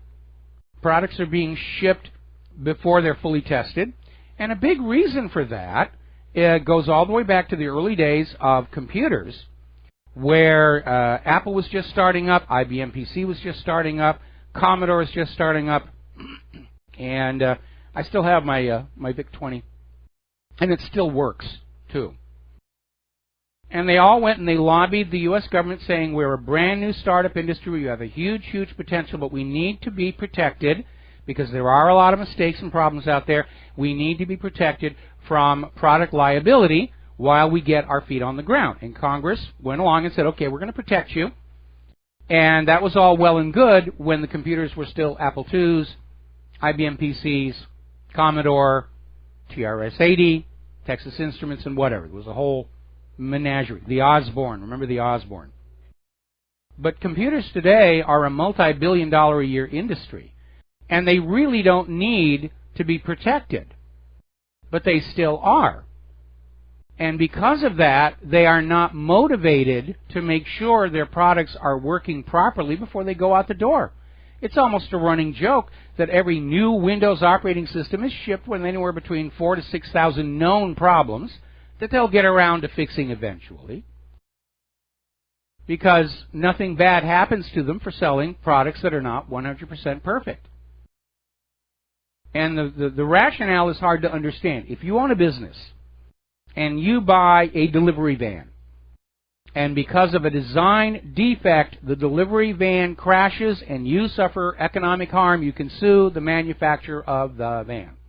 But if you buy a computerized accounting system for that same business, and because of a design flaw, that accounting system crashes, wipes out all your data, and you suffer financial harm, you cannot sue the software company. It's in that end-user license agreement. Obviously, the manufacturer of the van is going to be working hard to produce a quality product. The software company isn't. They're going to be looking for the next whiz-bang that gets you to buy the new, updated system. And that's been a real problem. And that's why so much software that's out there is just full of bugs and crashes and poor documentation.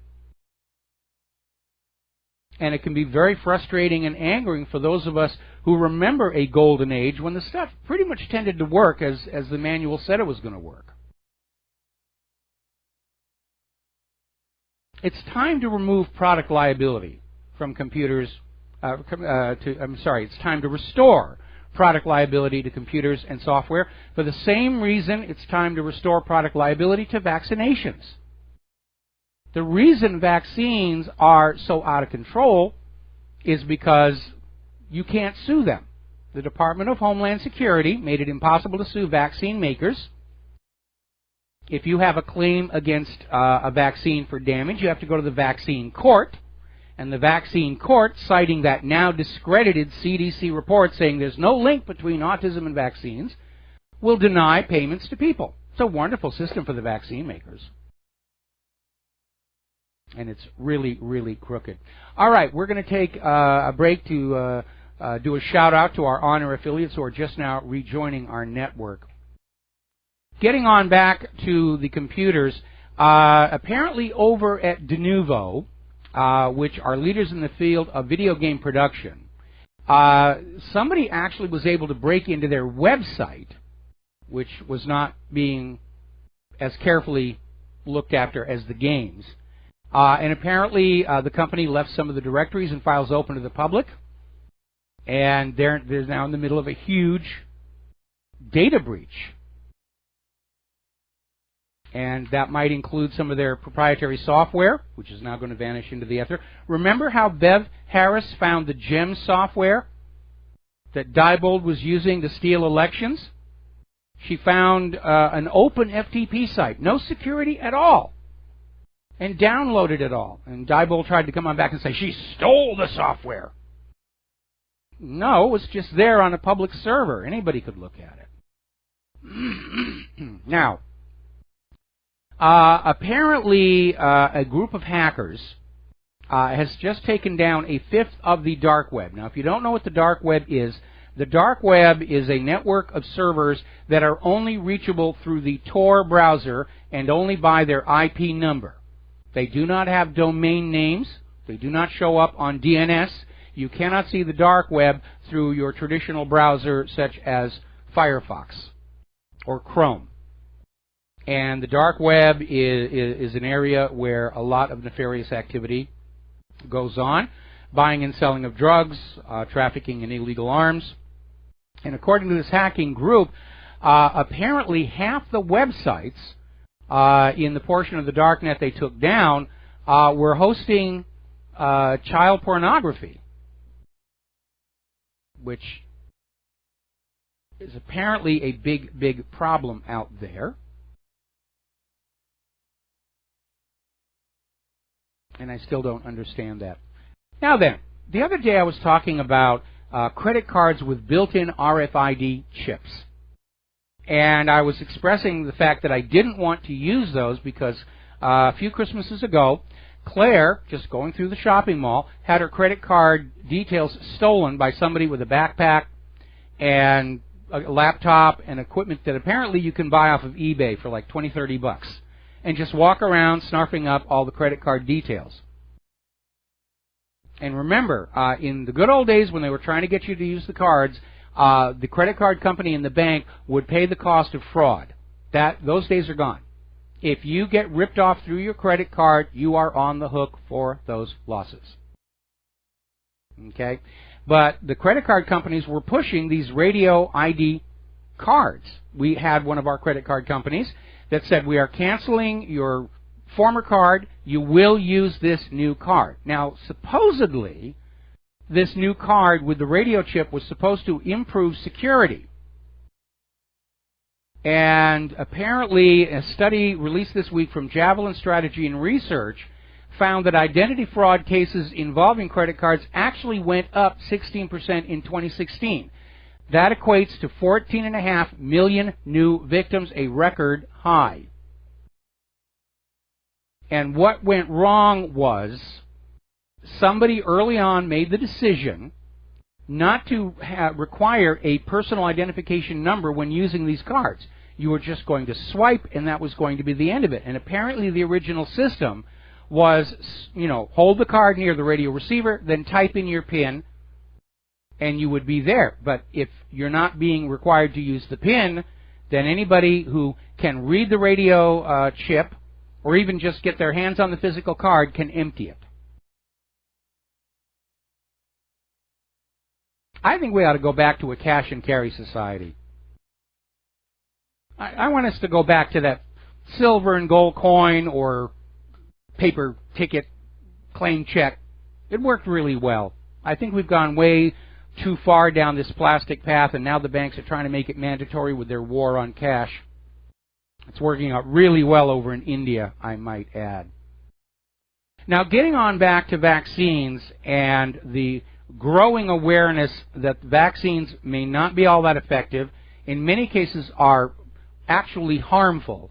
There's a story out of Activist Post where they're talking about this new study that was done to analyze the purity of common vaccines. And these are vaccines that have all been declared perfectly safe by the CDC and the FDA. And remember, with the CDC, it owns more than 20 patents on vaccines. It earns $4.5 billion every year selling those vaccines. They're not objective and impartial in this discussion, which is why we got that report from the CDC that there's no link between vaccines and autism, which was then revealed to be a fraud by a whistleblower. But this new investigation went on in and just actually said, what is in here? And they found these micro and nano-sized particulate matter composed of inorganic elements in vaccine samples. None of these materials were declared among the components and ingredients. And they shouldn't be there. There's no reason for them to be there. And these contaminants have already been verified by other research, and they're non-biodegradable and non-biocompatible. It's really not a joke. They just go on out to the warehouse, grab whatever they can, pour it into the bottle, and say, here, you will take this. The state hath decreed it so. Now, out here in Hawaii, there is a growing problem. We are seeing more dead whales wash up on our beaches. And apparently it's not confined just to Hawaii. It's all over the Pacific Ocean. These very sick and starving animals. The possibility is being raised that it may have something to do with Fukushima. And because there isn't a growth in the whale population that would account for an increase in deceased whales. And KGMB was reporting we've had 6 humpback whales wash up onto Hawaii shores since November. That's double the number typically found in an entire season that normally runs from November to May. So that is looking really, really ugly out there. And the Fukushima angle cannot be ignored any longer. Now, of course, the corporate media is going to tell you that anybody who's worried about radiation from Fukushima, they're a tinfoil hat, kook, wingnut, conspiracy theorist. But there's something you need to remember. Those reactors at Fukushima were all designed by General Electric 2 of them were built by General Electric. The other 2 were built by TEPCO from General Electric's plant. General Electric has some 20 of that same model reactor here in the United States of America. And General Electric owns a large chunk of the corporate media. Now, I'm getting a lot of emails from people in Japan who are very concerned about what's going on. The radiation at the area is at 530 sieverts per hour. That is just below the level of literally guaranteed lethality. But we're all being told nothing to worry about. It's going to be fine. Nothing to worry about. What you ought to do, go over to Google Earth and do a search for Fukushima Daiichi, and it will take you over to those ruined reactors. Then zoom out a little bit and take a look at the area around the remains of the power station. You're going to see all these cylindrical drums and these square boxes, and they are everywhere. These are holding radioactive waste that is considered too dangerous to dump back in the ocean. And by the way, they are allowing some of the radioactive waste to go into the ocean. So this morning I dusted off my old radiation meter. Remember, after Fukushima happened, I was doing a daily radiation count. And I stopped doing it when we got back down to the baseline count for this part of Oahu. Because remember, we're all living on an extinct volcano, and lava is itself slightly radioactive. So you've got to take that baseline out. And I turned this on, and we're getting levels that are right back up to the worst that we saw following the Fukushima meltdown. So there is something going on out there. But you're a conspiracy theorist if you think about it. I don't know what they're going to do with it. I don't know what they can do about it. If they're accurate, they're concerned that part of one of these reactor structures is going to literally fall into the ocean with all of its contamination. They're now admitting some of this melted reactor core is down below the water table.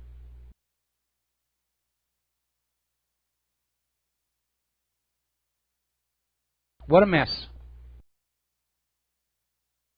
Now, there are 2 aspects to this that we need to remember. First of all, the safety decisions for all those power stations along the coast of Japan were decided by the money junkies who wanted to save money. We don't need this, we don't need that. The tsunami wall only has to be this tall. There was one exception from which we should learn an important lesson.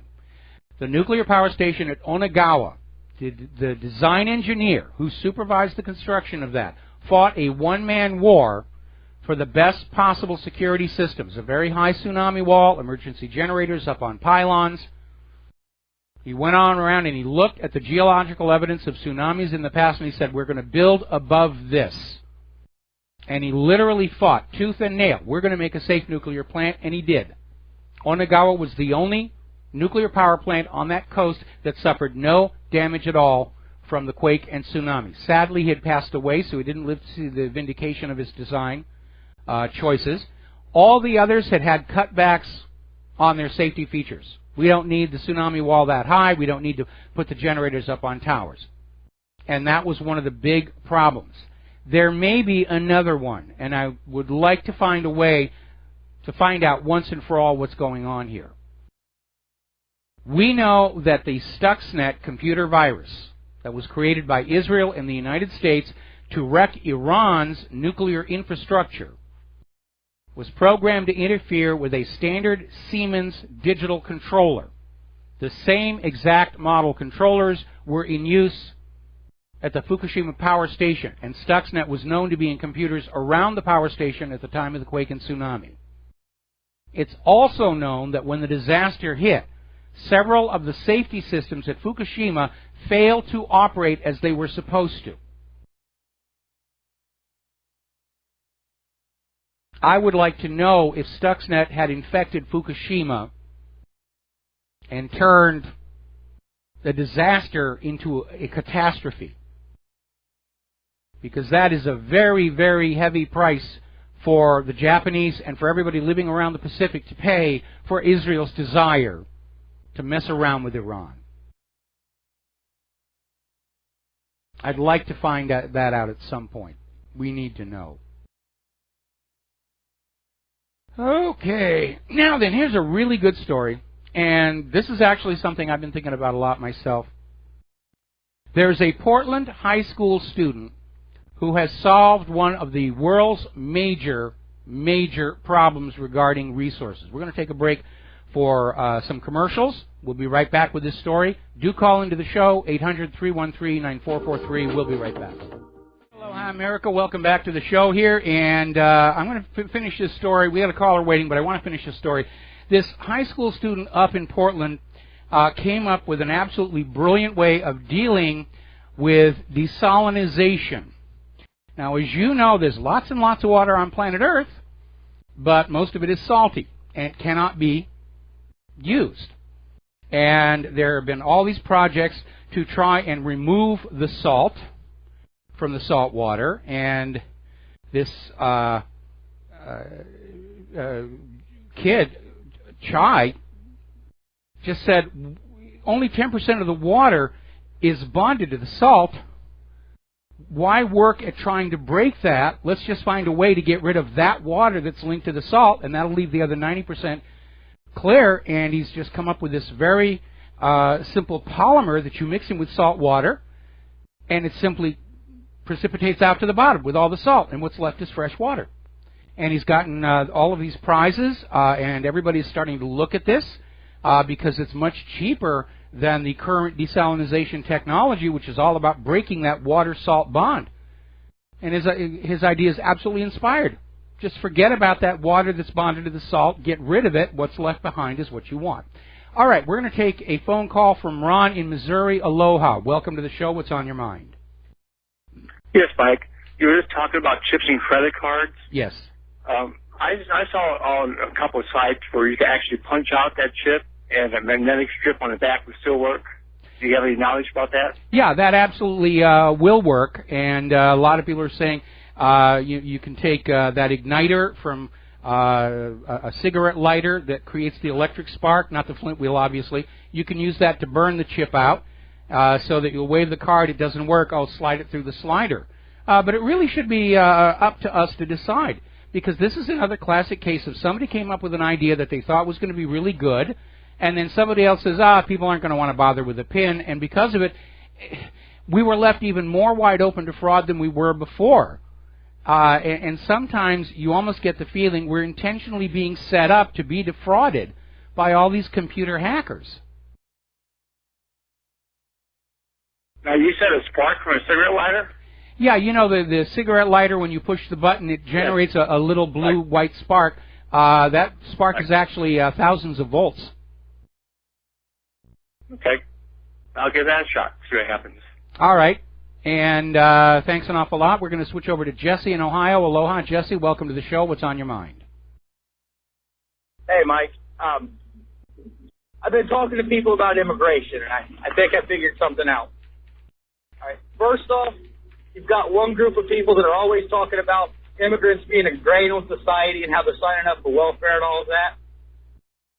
And then we've got the other group talking about how, like, labor companies, roofers, drywallers, construction companies are hiring immigrants and not hiring American people. Yes. I think I figured out a new concept here. We'll call it Schrodinger's immigrants, where they're simultaneously stealing your job while being too lazy to work. Well, that's a nice bit of humor, but the reality is, to some extent, both are true. We had that story we ran last week about the overwhelming number of migrants, illegal immigrants, who are living on food stamps and various other forms of assistance. And yes, some of them are trying to go on out and work to get a little extra money. And you'll see them in front of the home improvement centers. But it is, in fact, illegal to be hiring undocumented workers or illegal immigrants or whatever you want to call them. And, with reference to that earlier caller about needing to build up our population to restart that Ponzi scheme central bank, that would work if we had employment for all these people. But we don't even have enough employment for the legal American citizens, and that's why that's going to fail. What kind of jobs, like, let's say, to support something like that, how would we even begin if we've got that many people out of work? Where do all those jobs come from, even if we start making stuff?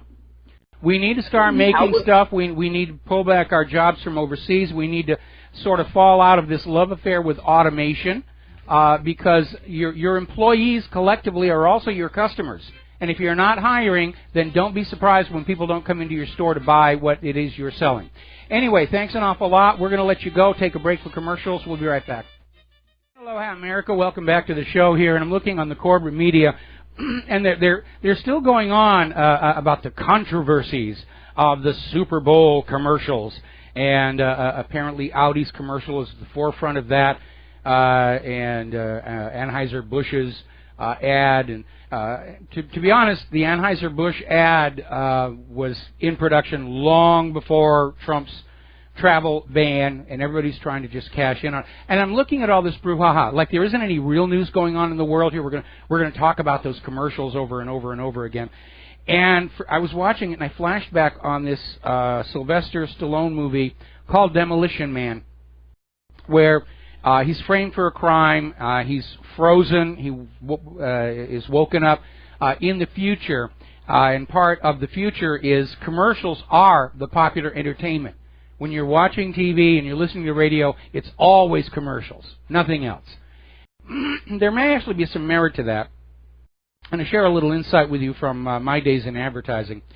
TV commercials are actually the best production values out there, with the possible exception of Westworld that I'm totally in love with.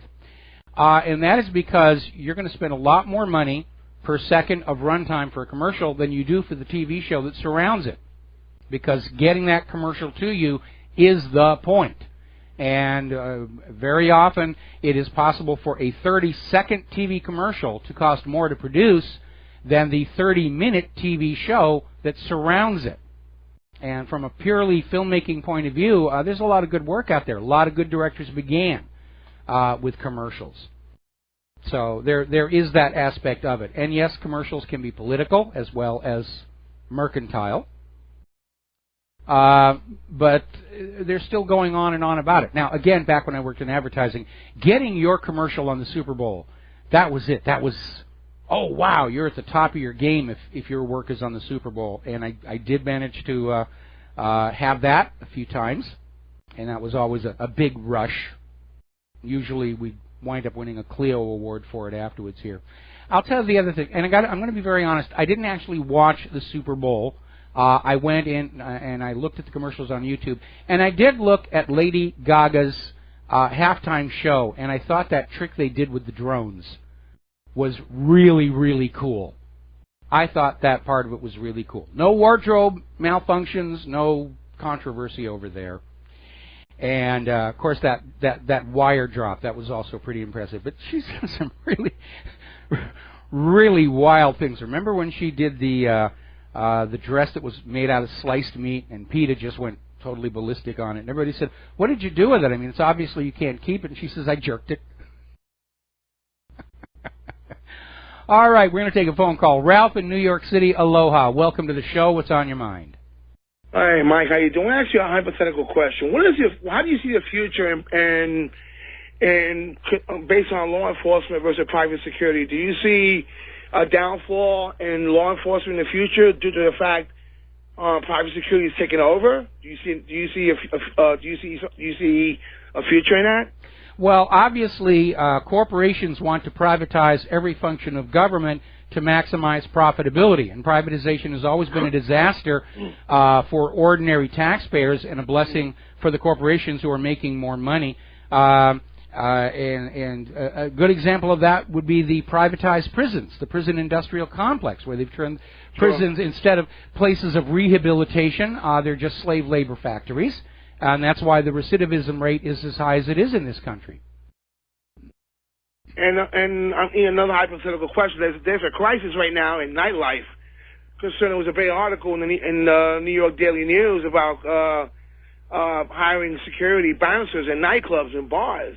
There's a big shortage in this type of line of work all over New York, even in major cities. They're having problems hiring quality doormen and bouncers in nightclubs, and And a lot of the guys, a lot of the work retire in that game and it's having problems. There's a crisis on there, they were saying. What are your opinion on that? Well, who wants to be a doorman? Who wants to be a security guard?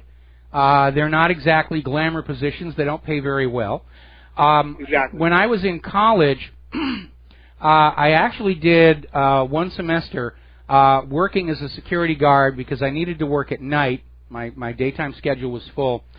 And I wound up, I was working for Wackenhut, and I was guarding an absolutely empty building, only because my pay was a lot less than the insurance premiums for an unguarded building. And so I had this huge empty building to work with, and I was in my film class, and I literally got permission from my management to set up my effects stage in this building. So I had this giant space, and I did this science fiction film called Space 1999, marked down from 2001, and I had traveling mats and miniatures and just all kinds of stuff. And I got an A on the film project and utterly demoralized everybody else in that class. So that was a little bit of fun. Yeah, but do you see also, what do you think about the Secret Service, so to speak? They're having a problem recruiting future Secret Service agents also. There's a big major crisis in that also. They talked about that also. Well, I understand.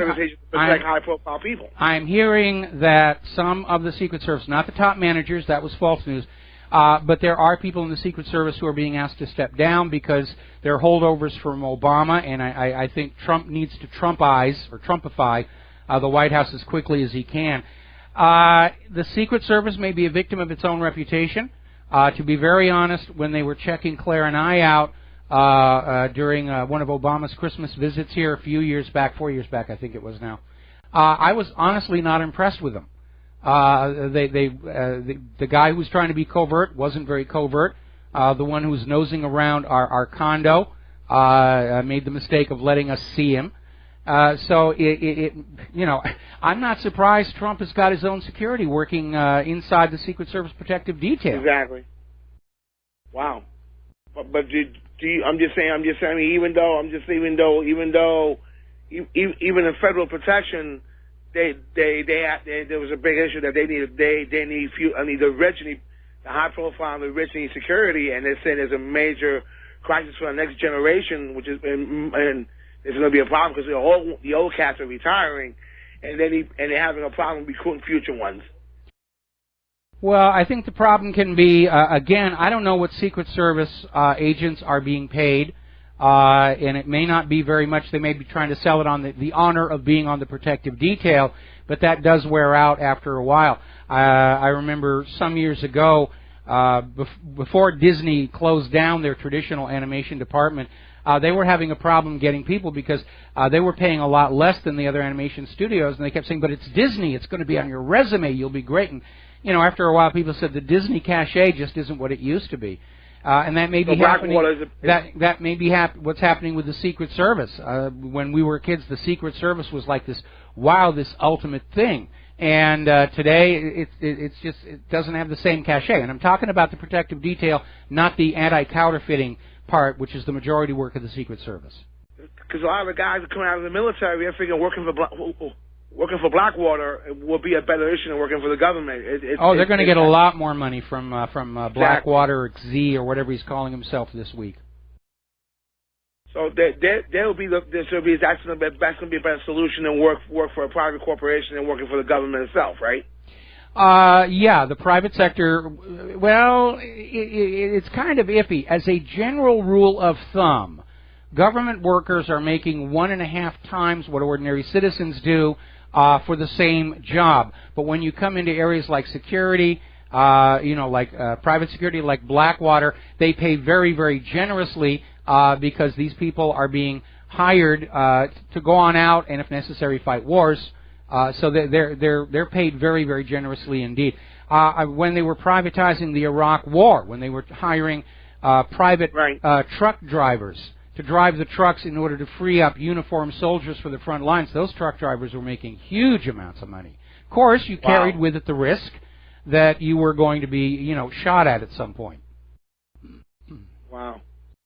Oh, all right. Thanks for telling me, Mike. Thanks for the answer on that one. Thank you very much. Thank you. All right, you're welcome. We're going to let you go here. Coming up here toward the end of the show, now Fox News just ran a headline. Israel's Knesset has passed that law retroactively legalizing all of the illegal settlements on stolen West Bank lands. And I imagine they did that right now because everybody's saying, Gaza's shooting at the Israelis. There are swastikas on the subway cars. Poor Israel, poor Israel. Of course it's okay for them to steal the Palestinians' land. It's become a repeating pattern over and over and over again. Now then, I want to share a couple of stories about here in Hawaii. And one of them has to do with this place out on Kauai called the Cocoa Palms. Now, if you are an Elvis Presley fan, you probably remember his movie Blue Hawaii. And the Cocoa Palms was one of the locations used for it. It made the Cocoa Palms world famous literally overnight. It was the inspiration for this tropical tiki kitsch that was copied by places like Disney's Tiki Room and another place I worked at as a magician when I was a kid, the Tiki's in Monterey Park, which is no longer there. Here's a little side note a lot of people don't know. When Elvis was here in Hawaii filming Blue Hawaii, he threw a concert as a fundraiser for the Arizona Memorial. It's part of the history of the Arizona Memorial. A lot of people don't know is that Elvis threw a concert and raised most of the money for it himself, which was a very, very generous thing for him to do. So my first marriage, I was married on the grounds of the Cocoa Palms, and it's a beautiful place. I made a video about a recent visit there, which I should have put up on What Really Happened, and I will as soon as the show is over. But we are now getting word that somebody has finally come up with enough money to rebuild the Cocoa Palms, hopefully back to its original glory. And it was pretty much destroyed by Hurricane Iniki, and it just sat there and rotted and rotted. And now they've got the permits. They're demolishing it all down except for the lava stone rock walls, which would be very difficult to get out there. And they're going to rebuild a new Cocoa Palms over it, which, for those of us with fond memories of the place, is a really, really good thing. And they're hoping it'll be ready by the end of next year. And I've already told Claire, if we're still here by the end of next year, I'll definitely take her on over. And the Cocoa Palms was famous for the golden coconut. It was a drink, very potent, and it came in a ceramic gold coconut, which I kept through the years, and I donated back to the museum that they're going to have on the grounds of the new restored Cocoa Palms. Now then, also here in Hawaii, we mentioned a few weeks ago that on the Big Island, a large section of what is called the lava bench cracked off at Kaahumanu. And as a result, a lava tube opened up, and the lava is just pouring out of it into the ocean. And because that section of the coastline is almost a vertical drop, it's not building up a new bench, and it looks like this is going to continue doing what it's doing for quite some time. There has been a noticeable increase in seismic activity along what is called the Southern Rift Zone. Kilauea itself, the lava lake at the bottom of it, seems to be bumping up and down a lot. And we're actually starting to get more quakes up toward this part of the archipelago around Maui and everything. So Madam Pelly is definitely getting fidgety, I guess would be a good word for it. Be a good word for fidgety. But if you are coming to Hawaii, it looks like that spouting lava is going to be visible for quite some time. I would strongly recommend seeing it from a boat or a helicopter. And again, and I've said this before, I'm going to keep on saying it. If you come to Hawaii and you go down to the Big Island to visit the volcanoes, yes, it's a national park. That does not alter the fact you are standing on an active volcano. And you would be well advised to be listening to those park rangers and paying attention to those little sawhorses with the ropes and the signs saying, "Don't go beyond here." They are not there for decoration. And every year we'll lose about a dozen tourists, sometimes before they can spend all their money, who will think they're just going to step over to the other side of the rope because it looks like it's solid, get a selfie with the lava, and that will be it. But unfortunately, what they're stepping onto is a thin shell of recently cooled glass, and they punch right on through into the lava, and that is it.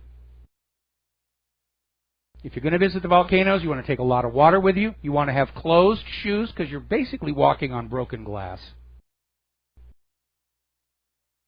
And if you are coming to Hawaii, yes, it's billed as a tropical paradise, but we still have the same realities of any urban area, this crime here.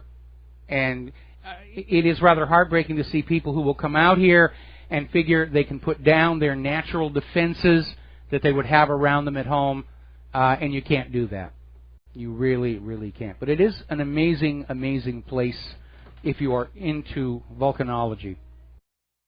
If you're into any other kind of geology, it's pretty darn boring. Pretty darn boring here. All right. Here's another little story that's coming on out. And before you start saying Jurassic Park, that's not what they're talking about here. There is a new scientific process that's been developed to allow for the complete recovery of DNA from animals that have been stored in formaldehyde or alcohol, because those chemicals will destroy the DNA, which makes sequencing these animals, many of whom are now extinct, impossible. But apparently with this new method, scientists are able to extract and sequence the DNA from these preserved animals. And one of them was a Gunther's mountain snake from India, which had never been sequenced before. So they're all very excited they're getting these DNA sequences. Now, that being said, first of all, let me qualify this by saying I loved the movie Jurassic Park. I love living on the island where much of it was filmed.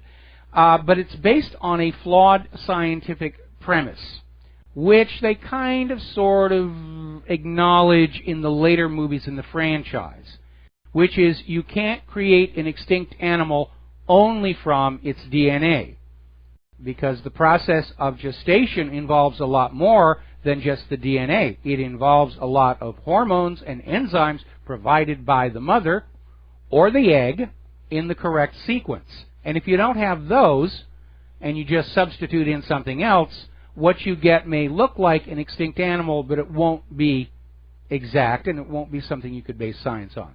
We've got to take a break for some commercials. Back with our last segment of the show today after these few words. Aloha, welcome back to our show here. And by the way, did you know out in California, La La Land, where they have all these strict gun laws and you shall not do this and you shall not do that, did you know that the California Senate voted almost unanimously to exempt itself from all gun laws out there in California? They really did do that. Another case of do as we say, don't do as we do. You look at some of these staunchest opponents to the Second Amendment, and you find out they're carrying concealed. Like Dianne Feinstein hates guns in the hands of citizens. She's got one, because I'm above the citizens here. Let's see. Big fight in the Senate over Betsy DeVos. It looks like it's a tie vote, so Vice President Pence actually gets to do his duty as President of the Senate and cast the tie-breaking vote here. Now, we're getting word that Vizio has just settled a lawsuit, and it seems what they were doing is their TV sets were actually reporting on your viewing habits, and Vizio was turning around and selling that information to marketing companies. And I'm not surprised. The technology is certainly there.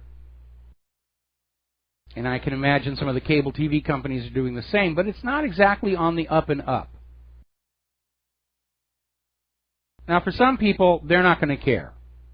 I actually don't care myself, personally. I'm not watching anything on TV. I don't care if anybody knows about it. But there are other people to whom privacy is very, very important.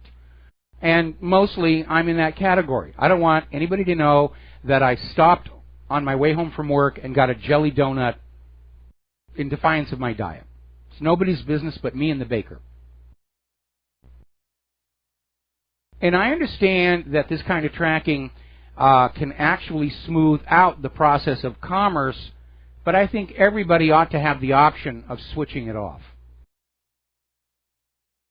Basically, a leave me alone switch. I don't want to be approached by marketers based on what TV shows I'm watching. I'm watching war movies. I don't want to buy an F-16. And sometimes I don't think that software is as good as they say. I'll do a lot of web searches in the research for the radio show and WhatReallyHappened.com, and immediately I'll get flooded with ads for things I would have no intention of ever buying. But that's what the software says. Oh, he was looking at a website about outboard motors. We're going to sell him an outboard motor. No, you're not. Just doing research. So having a little leave me alone switch I think would be a good idea. It would make my life simpler. And given that you're not going to sell me an outboard motor, why would you care if I have a leave me alone switch or not? Anyway, we're coming up here. There's the music. Time for me to get out of here. I got to do Jim Goddard's show. We'll be back here tomorrow on the Republic Broadcasting Network. Until then, stay safe, stay informed, stay warm. A lot of snow out there this week. We'll be back tomorrow. Aloha, America.